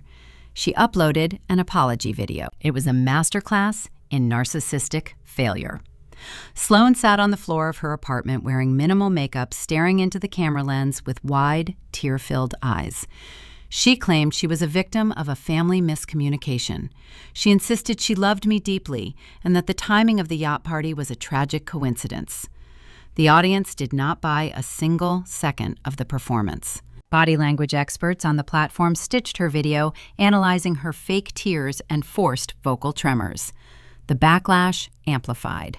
Within 48 hours, every single boutique sponsor severed their contracts with her. Her digital empire evaporated, leaving her with nothing but a ruined silk gown and a comment section demanding accountability. While Sloan and Brenda burned in the fires of public opinion, Trent faced a much colder, more clinical execution. The financial blogs picked up the story of the collapsed vendor agreement. Headlines across the regional business journals painted a brutal picture. Local broker fakes ties to Apex CEO, loses primary investor on live television. The transparency of his failure triggered a catastrophic bank run on his firm. Creditors called in his loans. The commercial real estate projects he had leveraged were seized. The facade of his wealth dissolved, exposing a hollow shell of crippling debt. And because Trent had forged Richard's signature on the guarantor forms, the financial contagion traveled directly into the heart of my father's hardware business. The local suppliers who had trusted Richard for decades saw the news. They recognized the liability. They demanded cash upon delivery, refusing to extend him any further credit. Foot traffic in the store plummeted as Fargo residents chose to spend their money at competitor locations, disgusted by the man who had stolen his daughter's wedding funds. 2 weeks passed. I continued to route freight. I ate dinner with my husband. I slept soundly through the night. The noise of their destruction remained entirely outside the walls of my home. Then, on a Friday afternoon, the digital world finally bled into my physical reality. Julian and I were sitting on the newly repaired cedar porch, enjoying the crisp autumn sunset. A cup of hot tea rested in my hands. The neighborhood was quiet, the streets lined with fallen amber leaves. A notification chimed from the security application on Julian's smartphone. He glanced at the screen, his posture stiffening. He tapped the glass, bringing up the live feed from the camera mounted near the entrance of our subdivision. A vehicle was creeping slowly past the brick retaining wall. It was not a delivery truck or a neighbor's sedan. It was a dusty, aging four-door car. I recognized the dented front bumper immediately. It belonged to Richard. They had exhausted every digital avenue. They had been expelled from their social circles. Their bank accounts were frozen. The isolation was total. With zero remaining options, they were driving straight toward the one house they had previously deemed unworthy of their time. The ambush was seconds away from rolling into my driveway. I watched the dusty sedan navigate the curve of our subdivision on the digital security monitor. The vehicle crawled forward, exhibiting a slow, hesitant approach. As the worn tires rolled over the asphalt, my mind cataloged the precise sequence of events over the past 14 days that had forced my parents into this specific car. The financial collapse did not happen in a single cinematic explosion. It was a methodical, day-by-day dismantling of their fraudulent empire. 2 weeks had passed since the yacht party. During that time, the final dominoes fell with predictable, mathematical certainty. Trent's real estate firm imploded. His entire business model relied on the perception of exclusivity and high-level networking. Without the illusion of the Apex Holdings merger shielding his operations, his credibility vanished. Harrison pulling his capital served as a beacon to the rest of the financial sector. Institutional lenders initiated immediate audits. They demanded to see the underlying assets supporting Trent's commercial ventures. The audits exposed millions in toxic debt. Trent had leveraged properties he did not own, using projected future earnings to secure current cash loans. When the banks realized the future earnings were tied to a fabricated integration with my husband's company, they panicked. The lenders filed emergency injunctions. They locked the doors to Trent's downtown office suite. They seized his business accounts.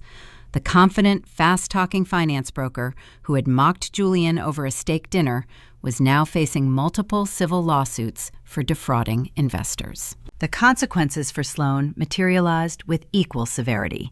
Her lavish lifestyle evaporated overnight. The luxury penthouse she shared with Trent was leased under his corporate entity. When the firm went into receivership, the property management company served them with an immediate eviction notice. Sloan discovered that her designer wardrobe and premium cosmetics could not halt a foreclosure. The bank repossessed her leased luxury SUV straight from the parking garage. She was forced to pack her remaining belongings into heavy plastic garbage bags because she lacked the liquidity to hire a moving service. Stripped of her aesthetic and her social media sponsors, she retreated to the only shelter available. She moved into the basement of my parents' home. This was not a minor social embarrassment. It was a comprehensive, systemic failure. Julian and I reviewed the fallout from the quiet comfort of our modest Fargo home. We sat at the kitchen island a few evenings prior, the warm pendant lights casting a soft glow over the marble counter. Julian scrolled through a digital tablet, analyzing the public bankruptcy filings, tracking Trent's demise. He set the tablet down and looked at me, his expression shifting into a protective, analytical posture. I can halt the bleeding. Julian offered his voice a low, steady rumble. I can instruct my asset management division to acquire Trent's debt through an anonymous shell corporation. We can stabilize your father's hardware store. They would never trace the capital back to Apex. It would require a fraction of a % of our quarterly budget. If watching them drown brings you pain, Nava, I will pull them out of the water right now. He was handing me a life raft, willing to spend his own resources simply to ensure my peace of mind. I looked at the man who had fixed my porch, who had stood beside me in the freezing alleyway, who had offered me nothing but truth. I placed my hand over his. I declined the offer. Intervening would only prove to them that I could still be utilized as a load-bearing wall for their mistakes. If you reinforce a rotten foundation, the homeowners will simply build a heavier roof. They needed to feel the structural collapse. The most satisfying revenge is never a grand theatrical gesture. The greatest justice is simply allowing incompetent people to experience the natural consequences of their own actions. Julian nodded, respecting the boundary I established. He locked the tablet screen, permanently sealing the vault on their financial rescue. But my father, Richard, was not a man who accepted defeat with quiet dignity. He had spent his entire life controlling the narrative, manipulating variables to ensure his own comfort. He was not going down without attempting to force a negotiation. His desperation became palpable 48 hours ago. I'd been sitting at my dispatch desk reviewing transit times for a fleet of refrigerated trucks when my smartphone screen illuminated. A call was attempting to bypass my blocked contacts list. It originated from the emergency office line at Richard's hardware store. He only used that specific telephone connection if the building security alarm triggered or the fire suppression system activated. I let the call drop to voicemail. The automated transcript generated a few moments later, painting a grim picture of his reality. The bank examiners had arrived at his storefront. The forged guarantor forms Trent had submitted tied my father's personal assets directly to the sinking real estate firm. The commercial lenders did not care that Trent had falsified the signature. They only cared about recovering their capital. They intended to seize the hardware store inventory, liquidate the commercial building, and place a lien on my parents' primary residence. Richard realized his digital pleas were failing. His text messages bounced back. His voicemails went unanswered. He could not manipulate me through extended relatives because the aunts and uncles had excommunicated him following the viral social media backlash. He had exhausted every remote option. He was cornered, staring down the barrel of total bankruptcy, and he realized the only remaining path involved crossing the physical distance he had previously refused to travel. The people who had called my wedding an embarrassment were now driving straight toward Fargo. I returned my focus to the present moment. The security monitor displayed the dusty sedan navigating the final turn of our street. The vehicle lacked the polished gleam of the luxury cars they usually paraded around the country club.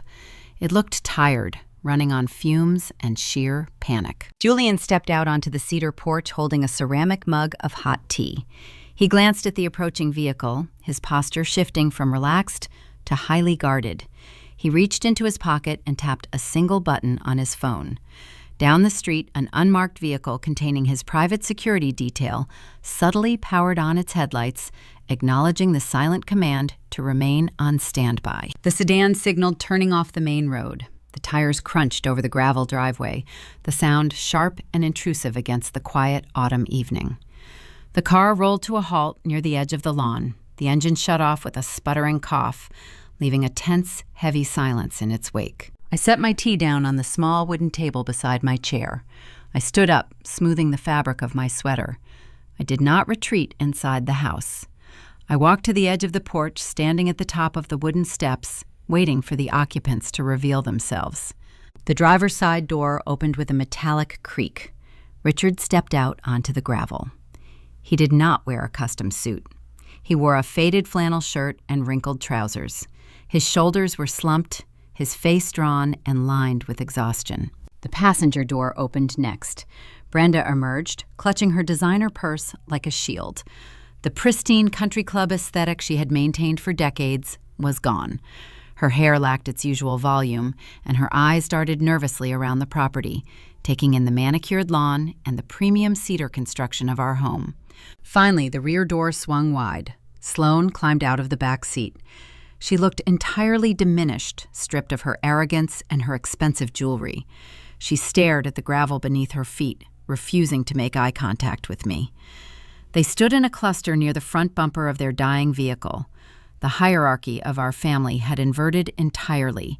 They had arrived at my threshold, not as authoritative parents commanding obedience, but as bankrupt trespassers begging for a lifeline. The ambush had officially reached my front door, and the final emotional audit was about to commence. The ticking of the cooling engine echoed across the quiet neighborhood. The sound lacked the heavy, insulated thud of the luxury vehicles my parents usually preferred. It sounded hollow, metallic, and cheap. I remained on the top step of our cedar porch, the cool evening breeze brushing against my heavy knit sweater. Julian stood one pace behind my right shoulder. He did not cross his arms or puff his chest to project intimidation. He merely existed in the space, projecting the calm, immovable gravity of a man who controls a multi-billion-dollar empire.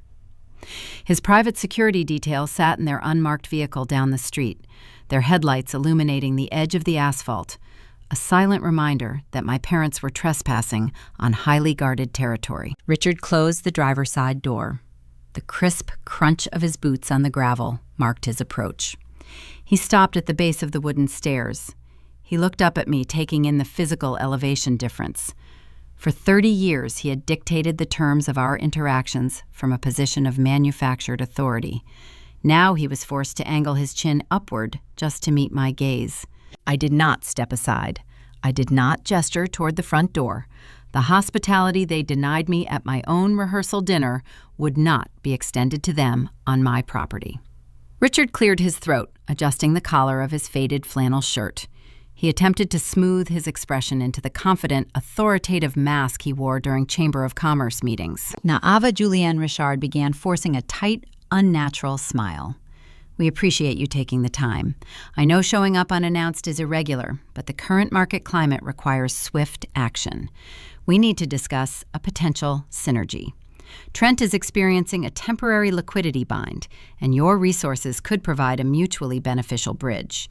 The audacity of his opening statement hung in the freezing air. He did not offer a single word about the wedding he abandoned. He did not mention the catering deposit he stole.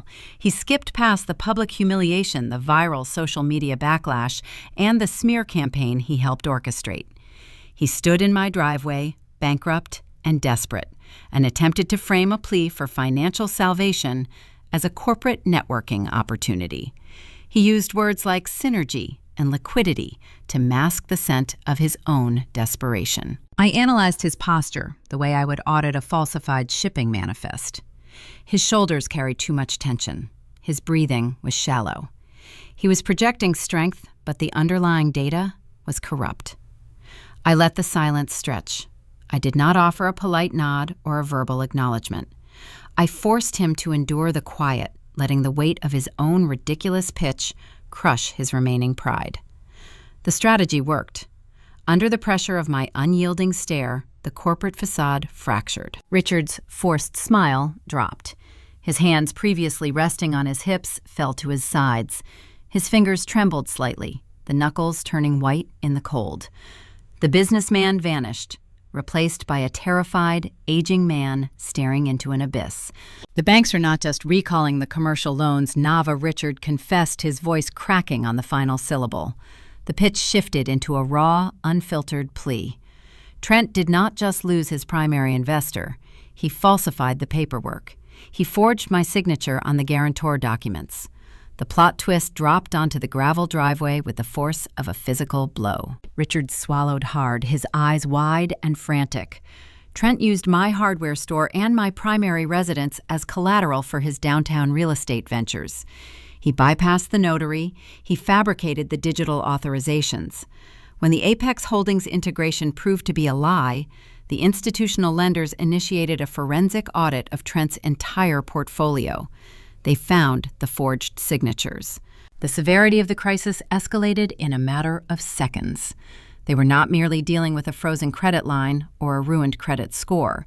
They were navigating the perimeter of a federal crime. If Apex Holdings does not absorb his firm, Richard continued, his words tumbling out in a rushed, panicked stream, the banks will liquidate everything I own.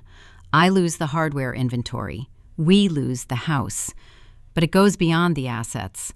The authorities are investigating the origin of the forged documents. Because my name is on the paper, I am implicated in the fraud. I could face criminal charges. I could go to prison, Nava. He was not asking for a temporary loan to cover a missed mortgage payment. He was begging for a multi-million-dollar corporate bailout to shield himself from the penal system. He needed Julian's empire to swallow Trent's toxic debt, effectively erasing the evidence of the forgery before the federal prosecutors issued their subpoenas. Julian remained perfectly still beside me.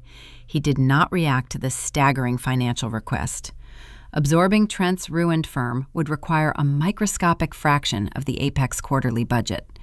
Julian possessed the power to wipe Richard's ledger clean with a single phone call to his legal division. But Julian knew the architecture of this confrontation belonged entirely to me. Brenda could no longer endure the silent, calculating way I analyzed my father. She broke away from the side of the dusty sedan and rushed toward the base of the stairs. Her country club aesthetic was entirely destroyed. Her makeup was smudged, her eyes red and swollen from days of crying over her evaporated social status. She reached her hands out, attempting to grasp my fingers. I took a deliberate half-step backward, ensuring she grasped nothing but the cold autumn wind. "Now, Ava, Please, Brenda sobbed, her voice echoing through the quiet neighborhood. You have to understand the pressure we are under. We made a mistake with the wedding, I admit that, but this is our survival. You cannot let your father go to jail. You cannot let them take our home. Family protects family. We are your blood." She weaponized the concept of family, wielding the word like a blunt instrument. She demanded loyalty based on biology, conveniently ignoring the fact that she had treated my biology like a disease for 30 years. She invoked the concept of protection only when she required a human shield. I shifted my gaze past my weeping mother, focusing on the final member of their ruined trio. Sloane stood near the rear bumper of the vehicle.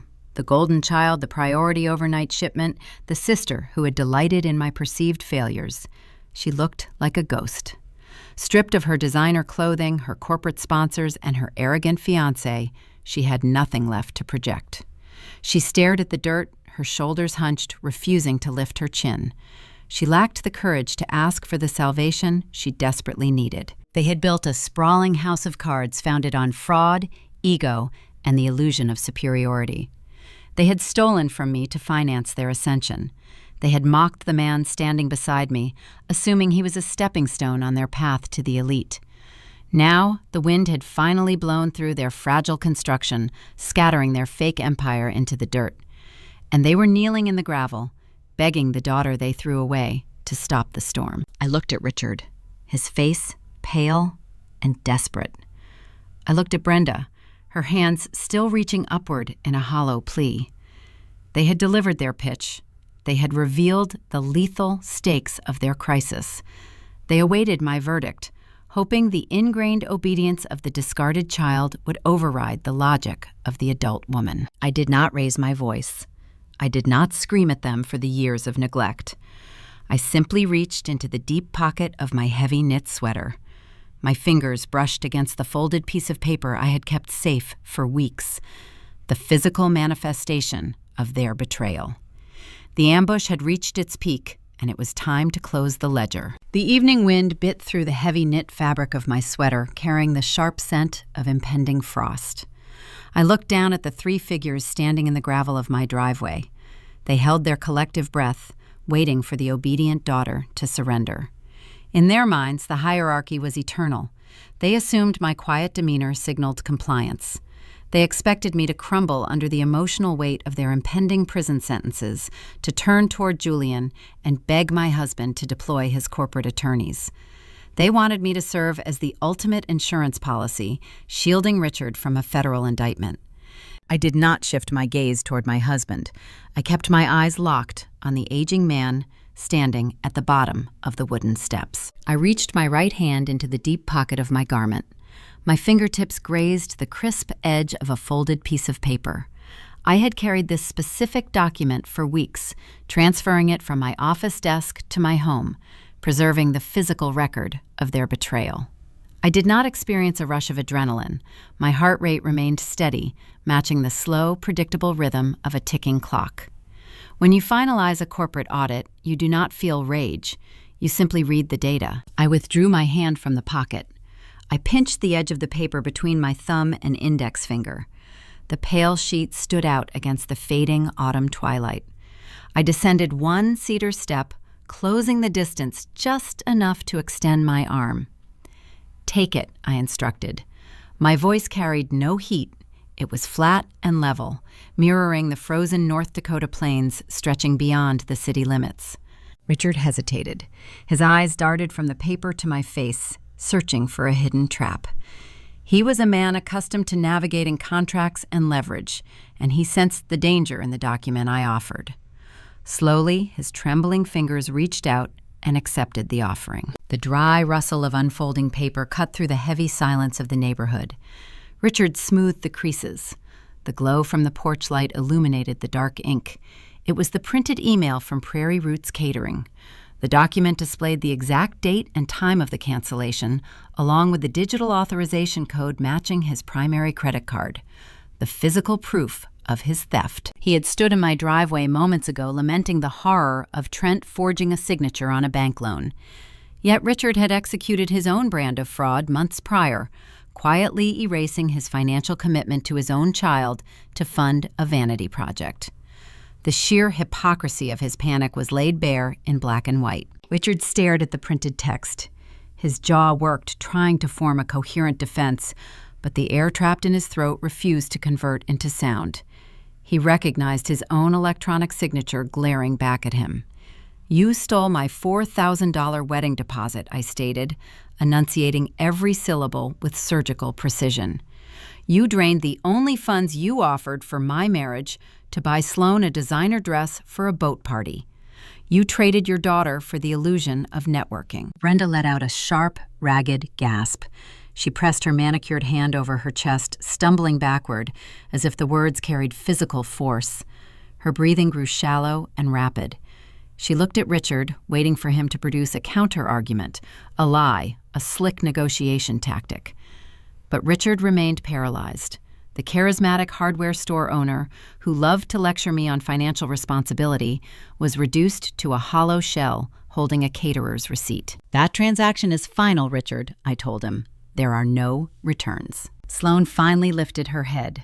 The ruined golden child looked at the document in her father's trembling grip.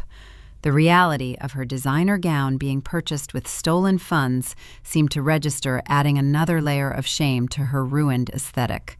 The wine stain she acquired on the yacht was not just a clumsy accident. It was the physical manifestation of stolen cargo.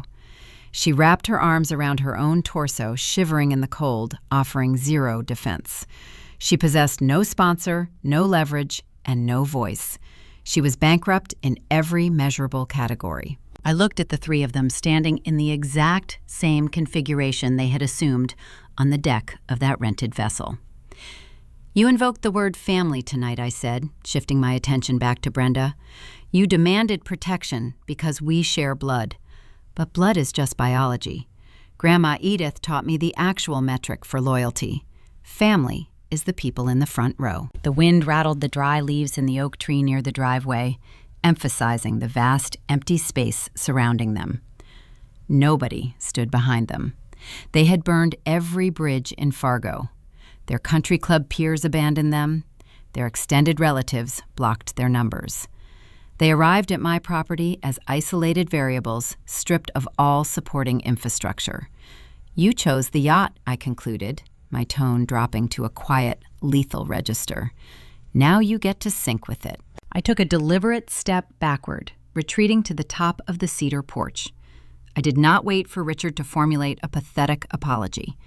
I did not stay to watch Brenda weep into her ruined purse. I turned my back on them. Julian stood near the heavy wooden front door. He held it open for me, his expression radiating quiet pride.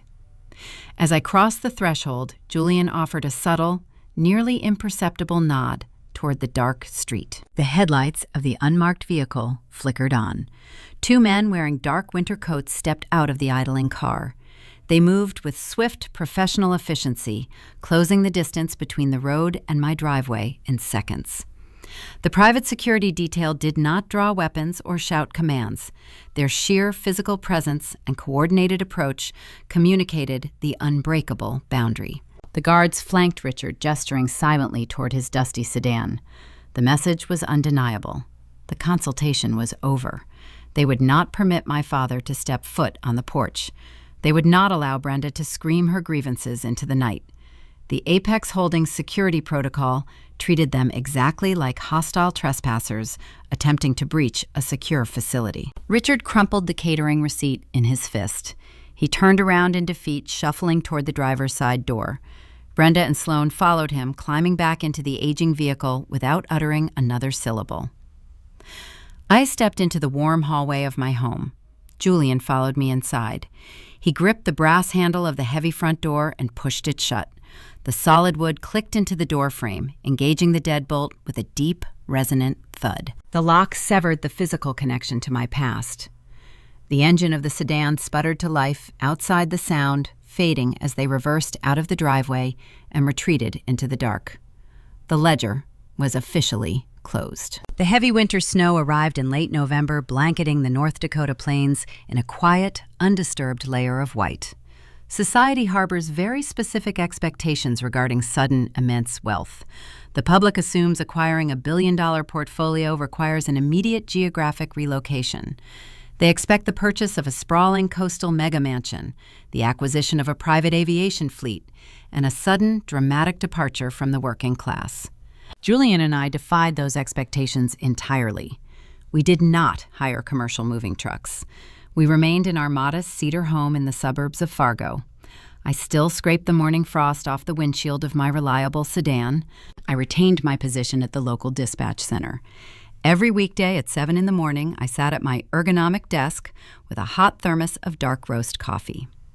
My colleagues initially treated me with hesitant reverence after the Titan Network broadcasts syndicated across the country, expecting me to submit my formal resignation. I never drafted the letter. I found profound psychological comfort in the predictable logic of freight and cargo. Managing a supply chain requires dealing with tangible variables. When a severe blizzard shuts down a major interstate, you chart a detour. When a transport vehicle blows a tire, you dispatch a mobile mechanic. The equations always balance. After enduring decades of emotional manipulation and shifting goalposts from my own blood relatives, the rigid honesty of a logistics map felt like a sanctuary. I routed commercial deliveries across the Midwest, while my husband managed global tech acquisitions from his home office, both of us anchored by the simple rhythm of honest labor. We did allocate a fraction of our capital toward one specific surgical intervention. 2 days before the Thanksgiving holiday, Julian and I drove out to the rural property where Grandma Edith lived. The old farmhouse showed visible signs of aging, the white paint peeling along the wooden window frames. We sat at her worn oak dining table, the smell of brewing black tea filling the small kitchen. I slid a pristine manila folder across the wood. Inside the cardboard cover rested a finalized bank statement. We had quietly retired her remaining mortgage balance, clearing the heavy financial debt in a single electronic transfer. Furthermore, Julian had directed his corporate legal division to establish an ironclad trust, securing premium medical care and in-home assistance for the remainder of her life. Edith opened the folder. She adjusted her reading glasses, tracing the zero balance printed on the ledger with a weathered finger. She did not weep or offer dramatic theatrical declarations of gratitude. She closed the document, looked directly at Julian, and offered a single, firm nod. "You picked a sturdy one, Nava," Edith noted, her voice raspy and grounded. "He knows how to secure the foundation." She poured us each a cup of tea, and we spent the afternoon discussing soil health and winter wheat yields. We protected the only blood relative who had bothered to sit in the front row. The contrast between Edith's secure winter and the destruction facing the rest of my relatives provided a stark lesson in cause and effect. I learned the details of their collapse through regional business journals and the inevitable small-town gossip network. Trent's commercial real estate firm faced total liquidation. The federal investigators examining his forged guarantor documents offered him a brutal plea agreement. He avoided a lengthy prison sentence by forfeiting every remaining asset and accepting a permanent, legally binding ban from the financial sector. His luxury penthouse was cleared out by bank agents. His imported vehicles went to the auction block to satisfy creditors. Because Richard was legally entangled in Trent's fraudulent paperwork, the commercial lenders showed zero mercy toward my father. The bank seized his hardware store inventory to cover the defaulted loans. I drove past the commercial building once in late December. A bright yellow banner plastered across the front glass windows announced a mandatory liquidation sale. The interior shelves were stripped bare. The business he had prioritized over my wedding ceremony ceased to exist. To avoid federal indictment and total destitution, my parents were forced to sell their pristine suburban residence. They downsized to a cramped two-bedroom apartment on the industrial edge of the city. Sloan, stripped of her internet sponsorships and designer wardrobe, occupied the second bedroom of that tiny unit. Without the illusion of wealth to project, her social circle vanished. She secured a minimum wage retail job at an upscale boutique downtown. She was forced to wear a polyester uniform and ring up the purchases of the exact same country club peers she used to drink champagne with on rented boats. She had to process their credit cards while keeping her head down, enduring their whispered gossip. I monitored their descent from a safe distance, feeling zero pity. Pity implies a tragedy of random circumstance. Their ruin was a calculated architectural failure. For 30 years, I allowed those specific individuals to appraise my overall value. I accepted their low estimates as empirical fact. When they designated me as the dead weight of the family, I internalized the label. I believed I needed to work harder, shrink smaller, and demand less just to justify taking up space in their orbit. The television cameras, the frozen credit lines, and the yacht repossession did not bestow my worth upon me. They merely revealed the truth that had always existed.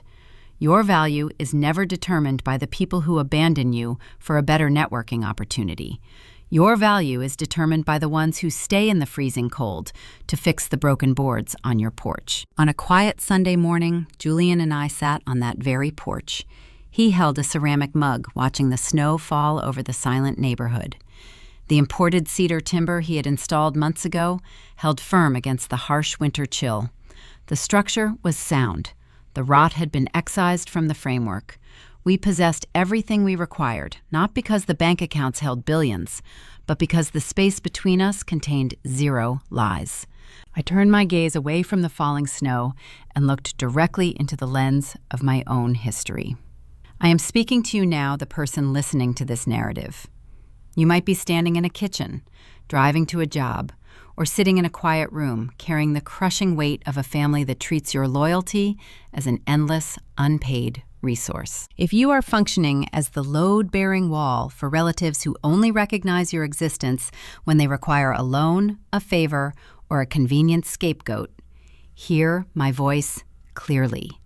You are not obligated to uphold a ceiling they are actively trying to collapse. You do not owe a debt to people who steal your joy to finance their vanity. Let this serve as your official authorization to step away. Withdraw your structural support. Let their house of cards fall into the dirt. Walk out of the wreckage, find a quiet plot of land, and build your own. Drop a comment below if you have ever had to cut the dead weight out of your personal logistics network. Tell me how it felt to finally balance your own ledger. Hit the subscribe button to join a community that values quiet strength over loud performances. I will see you in the next one.